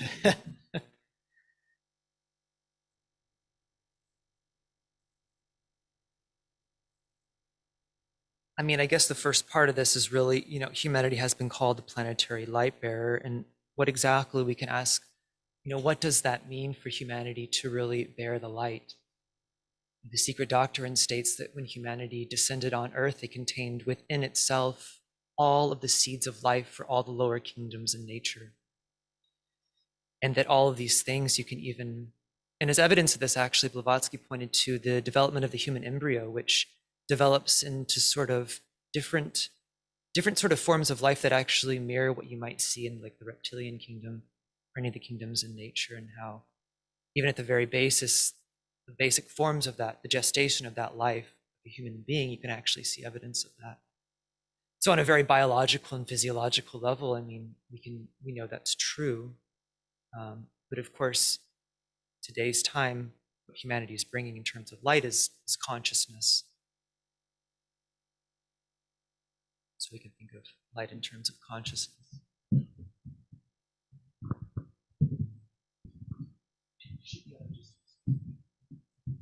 So hopefully you can hear me on Zoom. Steve, I think it's a great question. It's a lovely talk, Michael. Thank you for that talk. It's a really wonderful talk, particularly about time in the future. But this idea of the role of individual disciples and of a discipleship group, to me that is interesting, and it is now more and more individuals than at any other time in human history who are taking a personal responsibility to build that bridge of light within themselves, and who more and more people on a discipleship path are starting to see that as they do that within themselves, they're actually doing that as a service and a contribution to evolution. And I think that recognition is new. So it's the old thing we used to say is, well, you're served by being a better person yourself. That's really not the issue. The issue is, do you take responsibility for being a part of humanity becoming a light bearer by simply taking the next step to become a light bearer yourself? And what that means is using the mind to build that relationship between the different levels of mind. And to me, the way I see it, all real spiritual teachings at this time that are alive are actually doing that in different ways, through different languages, through different cultures and different techniques. But if we could see the whole, we could see an awakening of the will of a discipleship group that stands at the real heart, that is the esoteric, beating, pulsing heart of the new group of world servers.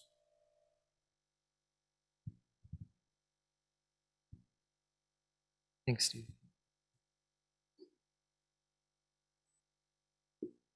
So,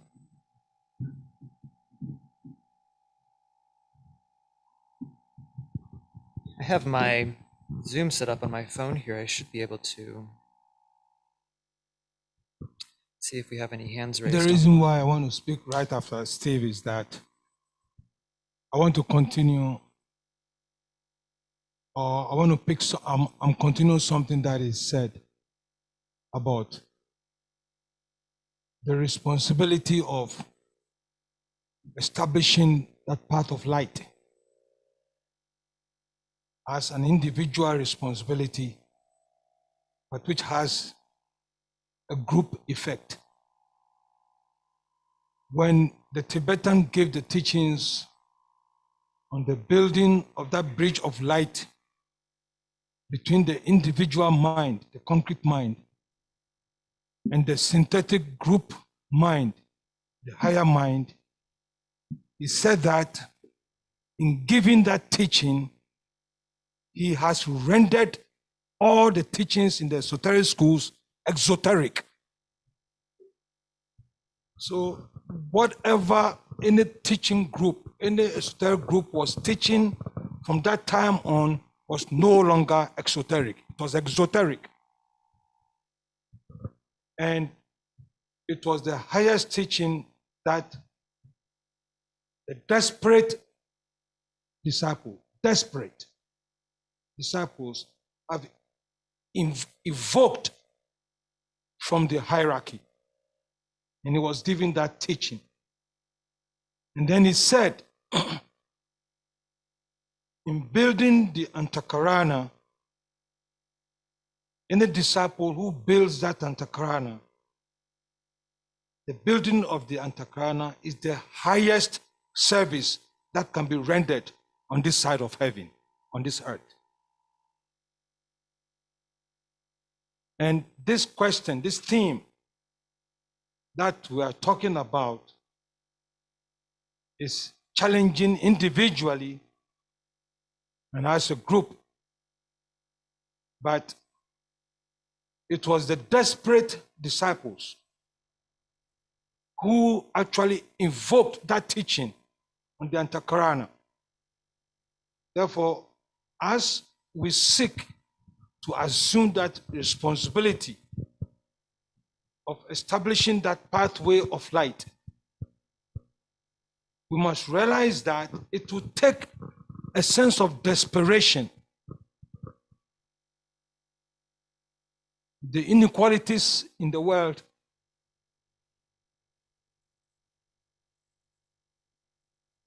are tremendous. We don't need nice people. We need really good people. The niceness will not do it. One of the appellations of the seventh ray is as a destroyer. After all, it is the reflection on the physical plane of the first ray. Therefore, this theme is bringing the challenge straight into our hearts and our minds. Thank you.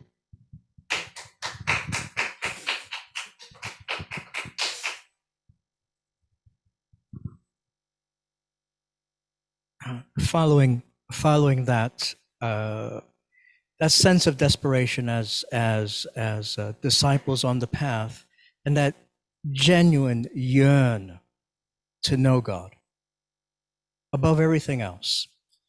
My question is, how can we best leverage the knowledge of the ceremonial ray of magic in our everyday meditation practices? There's been references to electricity, which in itself creates wonderful visualizations and perhaps can tap into that science of redemption or the transmutation of perhaps misqualified substance within our threefold personality. What practical exercises can we leverage now in relation to the ceremonial array that can help us along the path and really make this idea of oneness with God a reality in the here and now? I think that's an excellent question, and I invite anybody, of course, who'd like to answer. But just to share briefly, I think my own immediate response to that very good question is, oh, sorry, yeah, I forgot I was not mic'd. Okay, yeah. Just to share my response to that very, very good question, my initial response is that meditation in the Arcane School, we really have to do every day.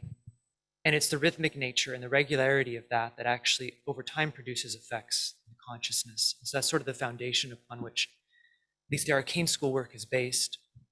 But at the same time, the idea is that that meditation must be perfectly integrated with the daily life of service, which sounds much easier than it is, because it may establish a very high point of spiritual alignment at the beginning of the day. But how impossible is it to carry that through all the irritations of the daily life?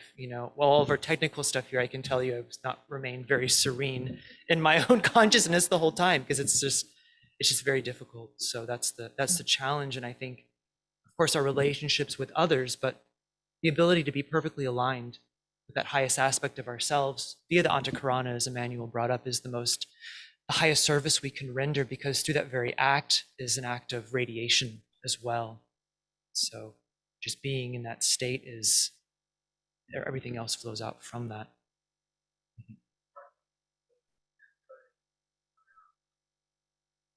Yeah.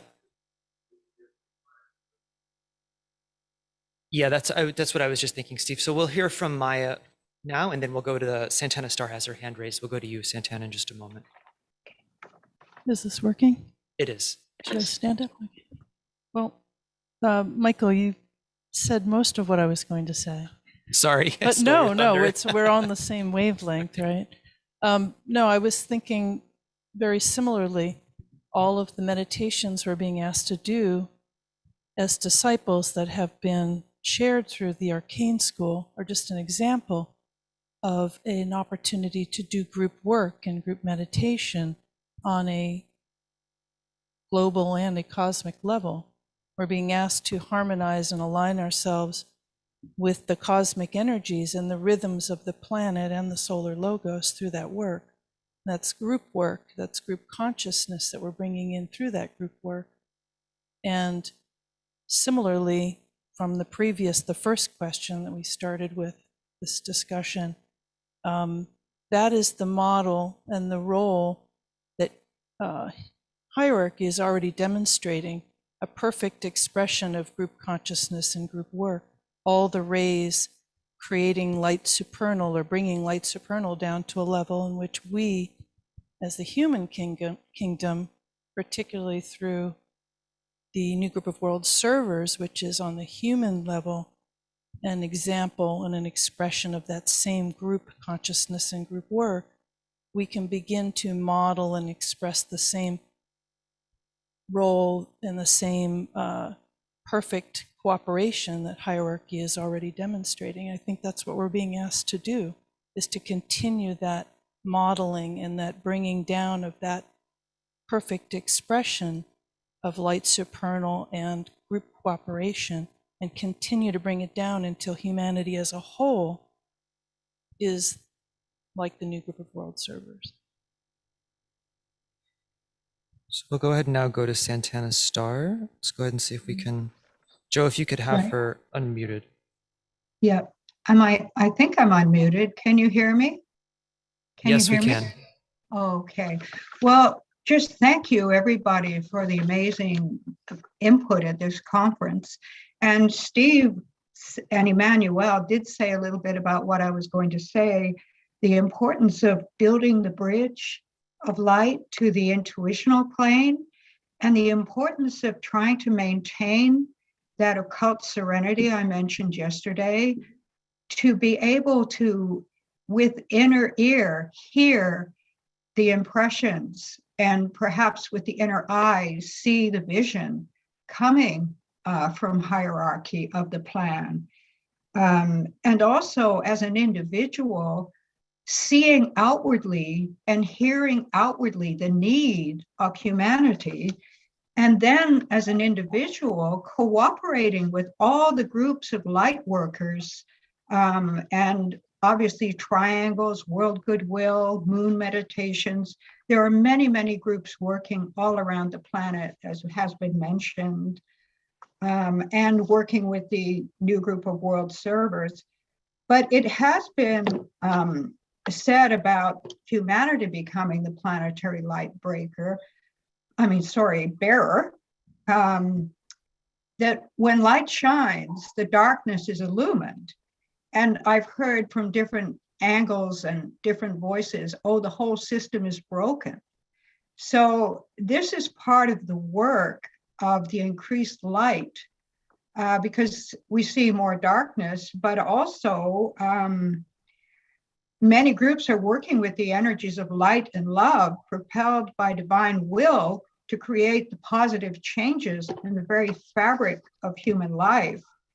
And it has been said that the coming avatar will come with a sword to cut away the walls of separation between people and nations, and thus create a culture of right human relations, brotherhood, sisterhood, and unity in diversity.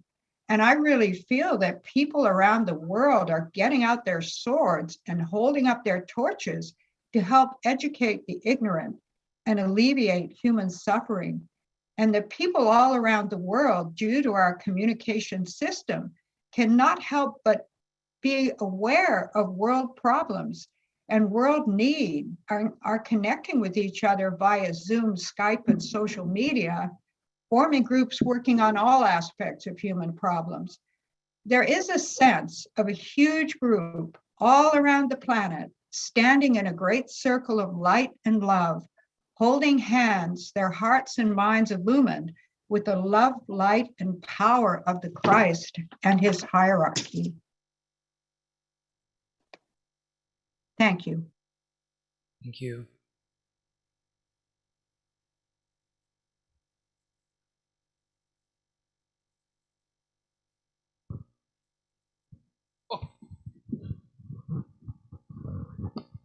Well, I was thinking about the question: how can one be a light bearer? And I can only speak from my own humble experience in my life. In my early days, I used to read, all the Vedic stuff and Upanishads and all those kinds of things, gaining sort of theoretical knowledge. It doesn't stay in your memory, right? Once that memory gone, it's gone too. So after starting the Arcane school, that is what actually made the difference. Because what has to happen is you have to take that theoretical knowledge and apply it to your life. If you're not able to apply it to your life, then that theoretical knowledge is of no use. So through the meditation and also pondering about what does it mean in your own life, not someone else's life, that was the only way I could be even a little bit of light in me that can show out. And when you apply it into your life, you not only change your life, you definitely change someone else's life too. And you don't know who that person is going to be, but you find them and they say, though, you made the difference in me, whatever that little bit might be. So the point I'm trying to make is that we can talk about all these theories and all these great things, but unless we apply to ourselves first, nothing is going to happen. It's an invocative and evocative process together at the same time.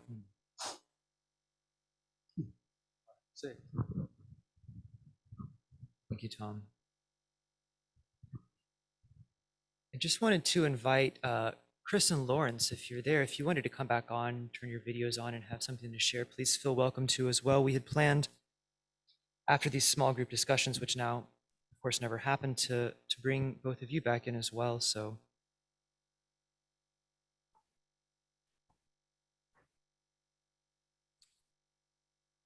picking up something that you said in your talk, Michael, about the Arcane School is an exponent of the occult and a move away from mysticism. And that's a very difficult process, particularly in the West, because the atmosphere isn't conducive, particularly to occult work. So it is pioneering work. Advanced people like some of the leading members of the Theosophical groups were blazing the way, obviously Blavatsky. But the Tibetan mentions that, particularly with white magic, it's much better, much easier to perform white magic over in the East, simply because the masters of the wisdom for long ages have been passing through those lands and magnetizing the ethers to such an extent that it's highly charged and conducive to white magic. So in the school, it's quite difficult to move away from the mystical path to the occult, because it's still an act of belief for most of us, of faith. And sometimes students can find the school quite demanding, and they can even find it challenging and a little dry because they've had beautiful mystical experiences in the past. And sometimes these can start to disappear. They will come back again on a higher turn of the spiral, because ultimately the occult and the mystic have to blend and fuse and become the one.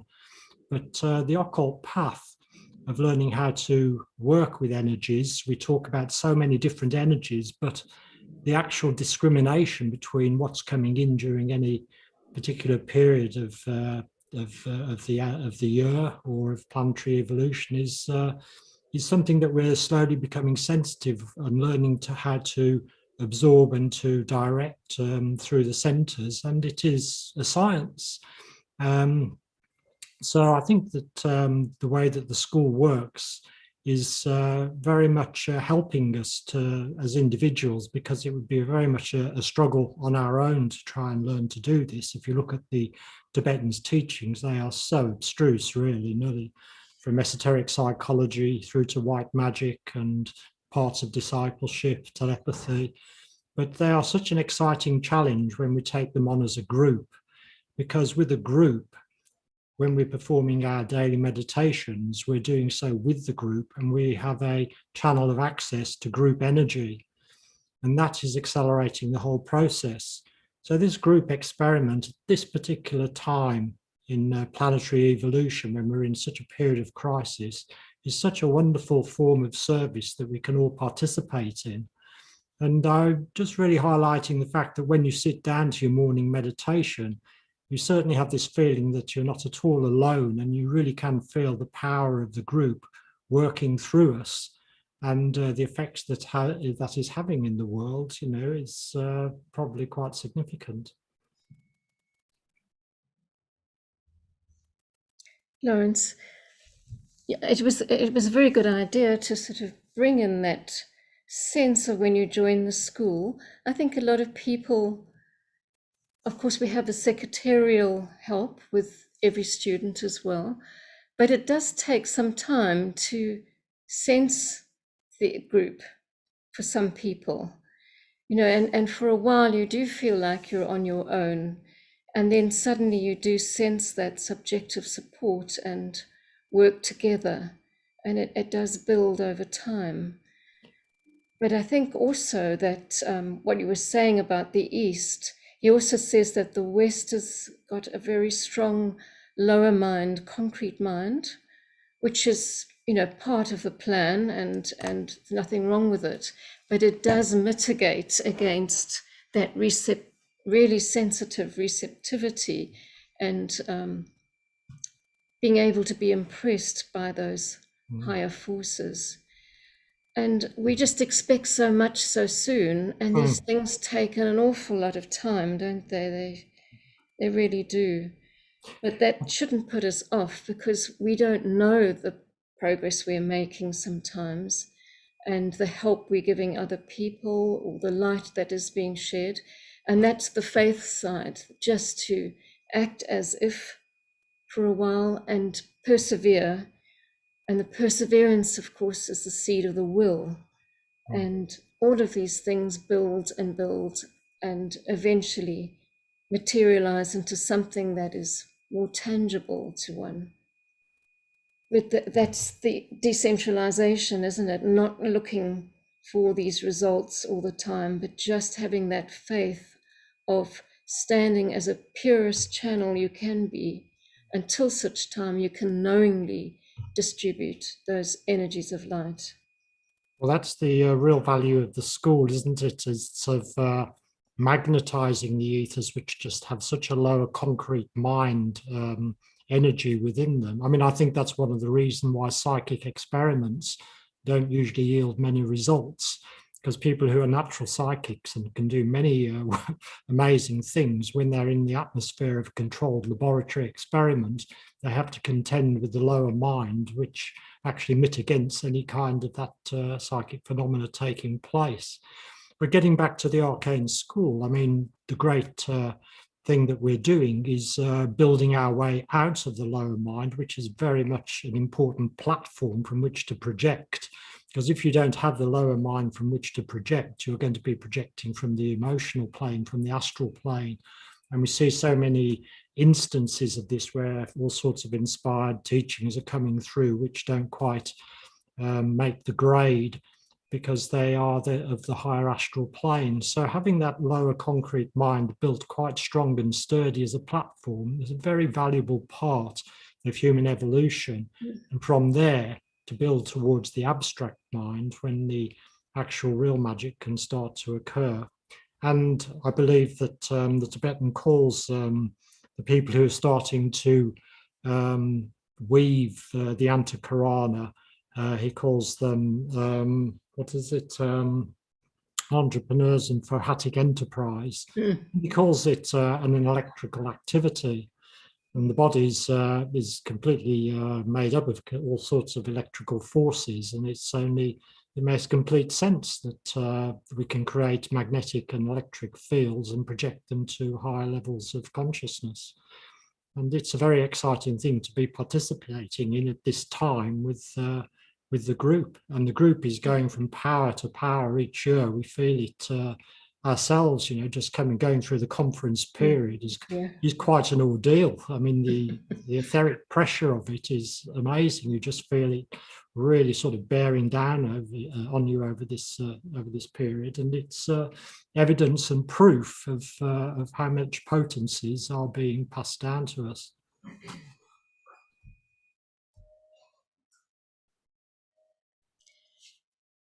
It is just about 4:30 actually, which is when we had planned to start the meditation, but I think we could probably take a few more questions. We have a few hands raised on the Zoom. I was just going to I don't know who was there first, Joe. Yeah, okay, Maria Christina.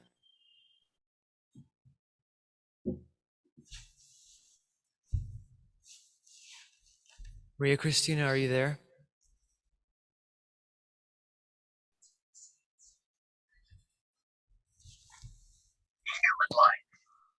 Yes, I'm here, but I didn't raise my hand. Oh. Didn't they teach you anything at school?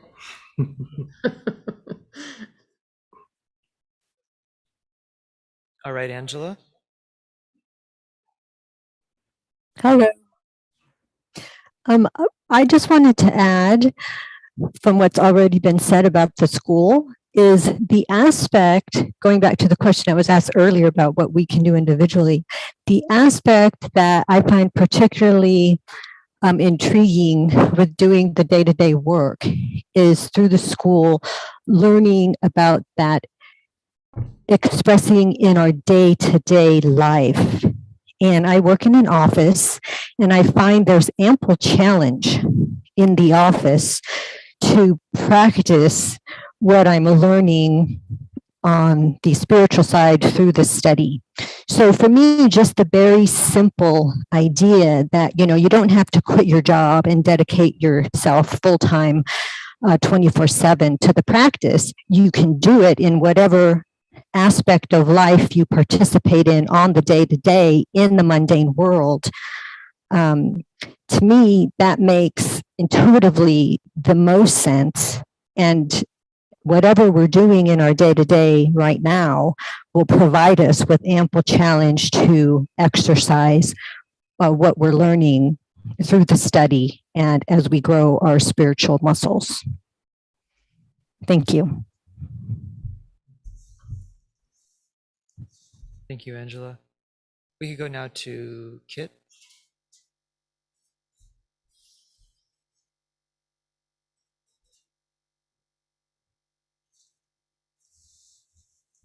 Hello. First, thank you so much for this conference. I just wanted to say that one of the things that really struck me when looking at the theme that was put out was that humanity is not only a planetary light bearer, in terms of being one who shines the light, but also in some ways one who bears the light, and that it needs a certain capacity to bear or hold certain energies and things. So it's like bringing the light and in another way carrying or bearing the light. Do you want to say something? Let me bring you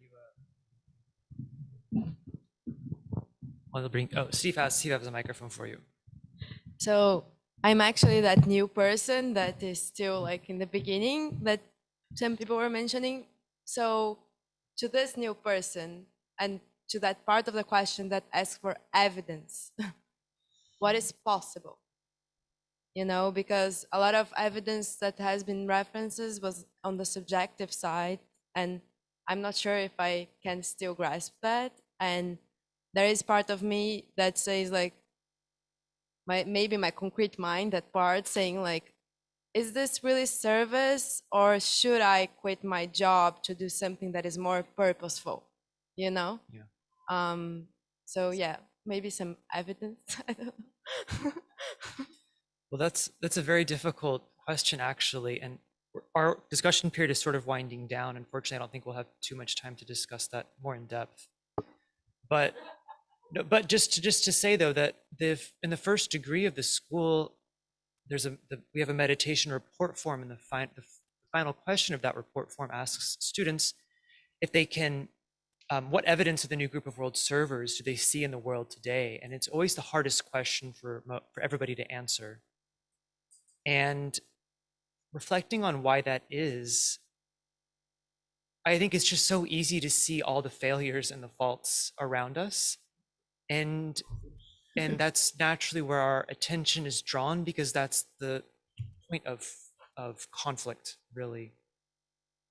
But it's, how do we see things in right proportion? Like, well, who's to say what right proportion is? It's almost impossible. But I think the more we do deepen our subjective life, the more that naturally comes about. Tibetan writes that revelations are really the revealing of what's always been there. And so we think of the spiritual life on a very advanced one, leading us into these great revelations that are accorded at initiation. Really what we're being given is this insight into something that's always been present all the time. And it seems probably that's the only perspective that we can really answer that question fully, to me. So. Just if I may add something, I think yesterday on the opening remarks, there was a comment of like, yes, maybe the hierarchical plan for the next decades will unfold, or maybe it will be postponed. And what can we do about it? We have been discussing, but like, what are the signs that maybe we need to do more? And I think there are many signs that we need to do more, but it's up to each person to find their own field of service and where they can best contribute to the plan. And so, and keeping in mind that any field of human endeavor is an area where the plan must and will work out. I think it's worth mentioning, Michael. Banking. So, it's just worth mentioning that the Tibetan said that each of us finds ourselves in exactly the position that we should be to take our next step. So you don't need to look too hard for service endeavors that seem out of reach. You just have to look closer to those around you and that to see where your service begins. And once you start taking that path that's open to you, then it will open up further as you proceed along it. So it's a natural unfoldment, but service is available. And at the end of the day, it is basically the spontaneous outflow of a loving heart and intelligent mind. That's what service is. So if you can do that, you've got it nailed. Thank you. I'll try to have faith on that as much as I can. So I think now is a good time to go into our meditation. Chris, if you're ready for that. Yes, of course, Michael. Can you hear me? Yeah? Yes, we can hear you. Okay, now. Well, I just want to thank you, Michael, for that wonderful talk, and really for everybody, all the attendees today who've contributed so much. And I think a lot of us on Zoom were able to see the comments, and they really did enrich the whole lighted atmosphere and deepened our thinking around this keynote. So let's take some of those thoughts now and use them when we're doing our meditation on the keynote. And the meditation we'll be using is letting in the light. It's for people on Zoom, it's on the screen.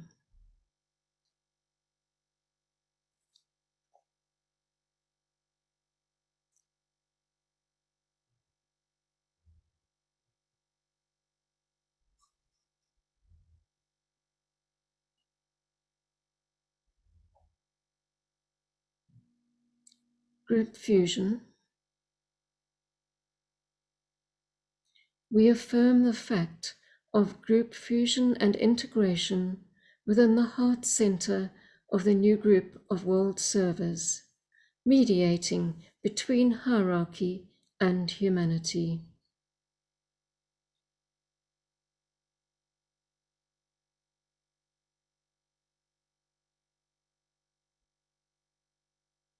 I am one with my group brothers, and all that I have is theirs. May the love which is in my soul pour forth to them. May the strength which is in me lift and aid them. May the thoughts which my soul creates reach and encourage them.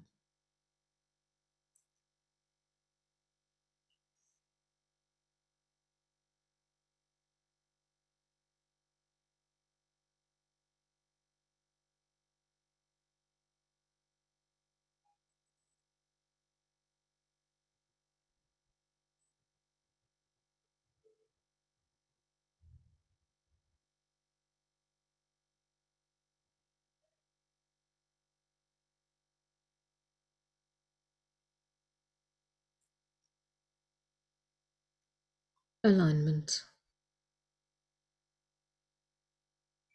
We project a line of lighted energy towards the spiritual hierarchy of the planet, the planetary heart, the great ashram of Sanakamara, and towards the Christ at the heart of hierarchy.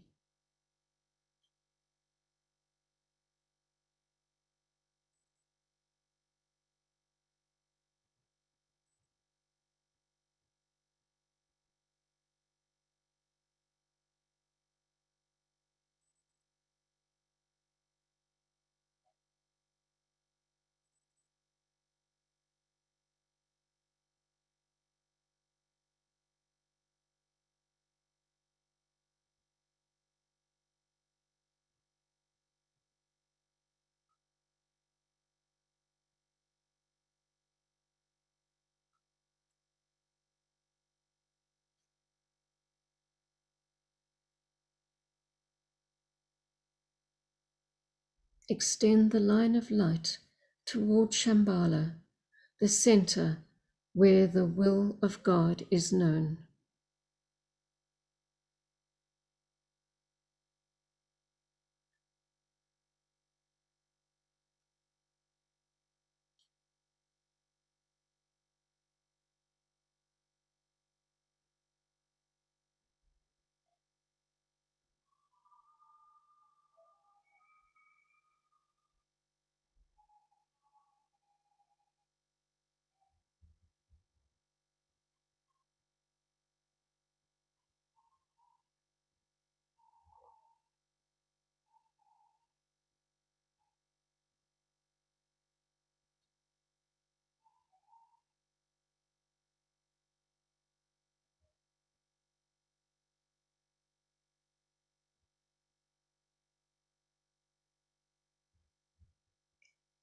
Higher interlude. We hold the contemplative mind open to the extraplanetary energies streaming into Shambhala and radiated through hierarchy. Using the creative imagination, endeavor to see the three planetary centers, Shambhala, hierarchy, and humanity, gradually coming into alignment and interplay.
We reflect on the seed thought. Let the light of the seven rays blend with the seventh ray, and light supernal usher in the new civilization.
precipitation, using the creative imagination, we visualize the energies of light, love, and the will to good pouring throughout the planet and becoming anchored on Earth in prepared physical plane centers through which the plan can manifest. We use the sixfold progression of divine love as a sequence of energy precipitation. Shambhala, hierarchy, the Christ, the new group of world servers, men and women of goodwill everywhere in the world, and physical centers of distribution.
Lower interlude.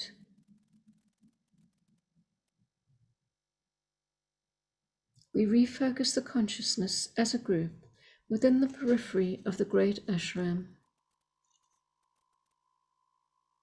We sound the affirmation. In the center of all love I stand. From that center, I, the soul, will outward move. From that center, I, the one who serves, will work.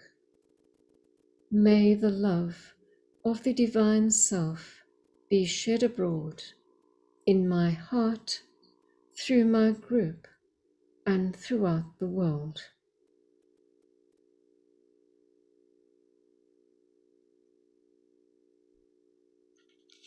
We visualize the downpouring spiritual inflow released from Shambhala through the hierarchy and streaming into humanity through the prepared channel. Consider how these inpouring energies are establishing the pathway of light for the coming world teacher, the Christ.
distribution.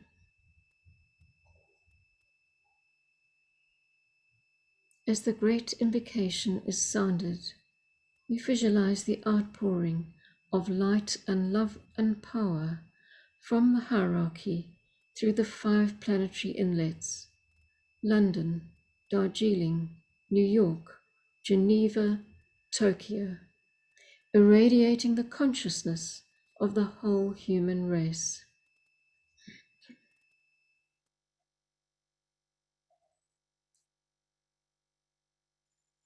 From the point of light within the mind of God, let light stream forth into the minds of men. Let light descend on earth. From the point of love within the heart of God, let love stream forth into the hearts of men. May Christ return to earth. From the center where the will of God is known, let purpose guide the little wills of men, the purpose which the masters know and serve. From the center which we call the race of men, let the plan of love and light work out, and may it seal the door where evil dwells. Let light and love and power restore the plan on earth.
Thank you, friends. It was a beautiful end to a lovely day, and we hope we can meet up again tomorrow. We'll see you at 2 o'clock, I think it is.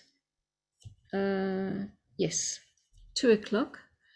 And for the secretaries in training, we'll see you at 11 o'clock. Actually, 11:15 after the meditation, which will take place offline. So thank you all so much for your participation today, and we'll see you tomorrow. Goodbye.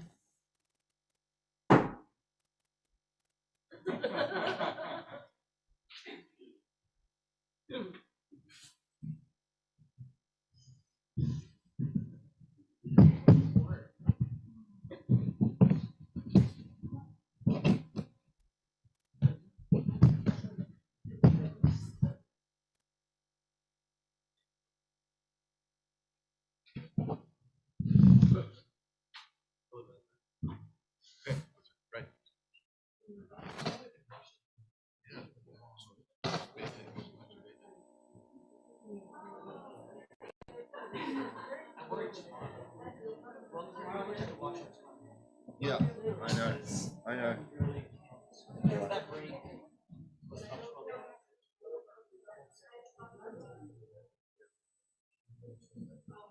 Yeah. Thank you so much.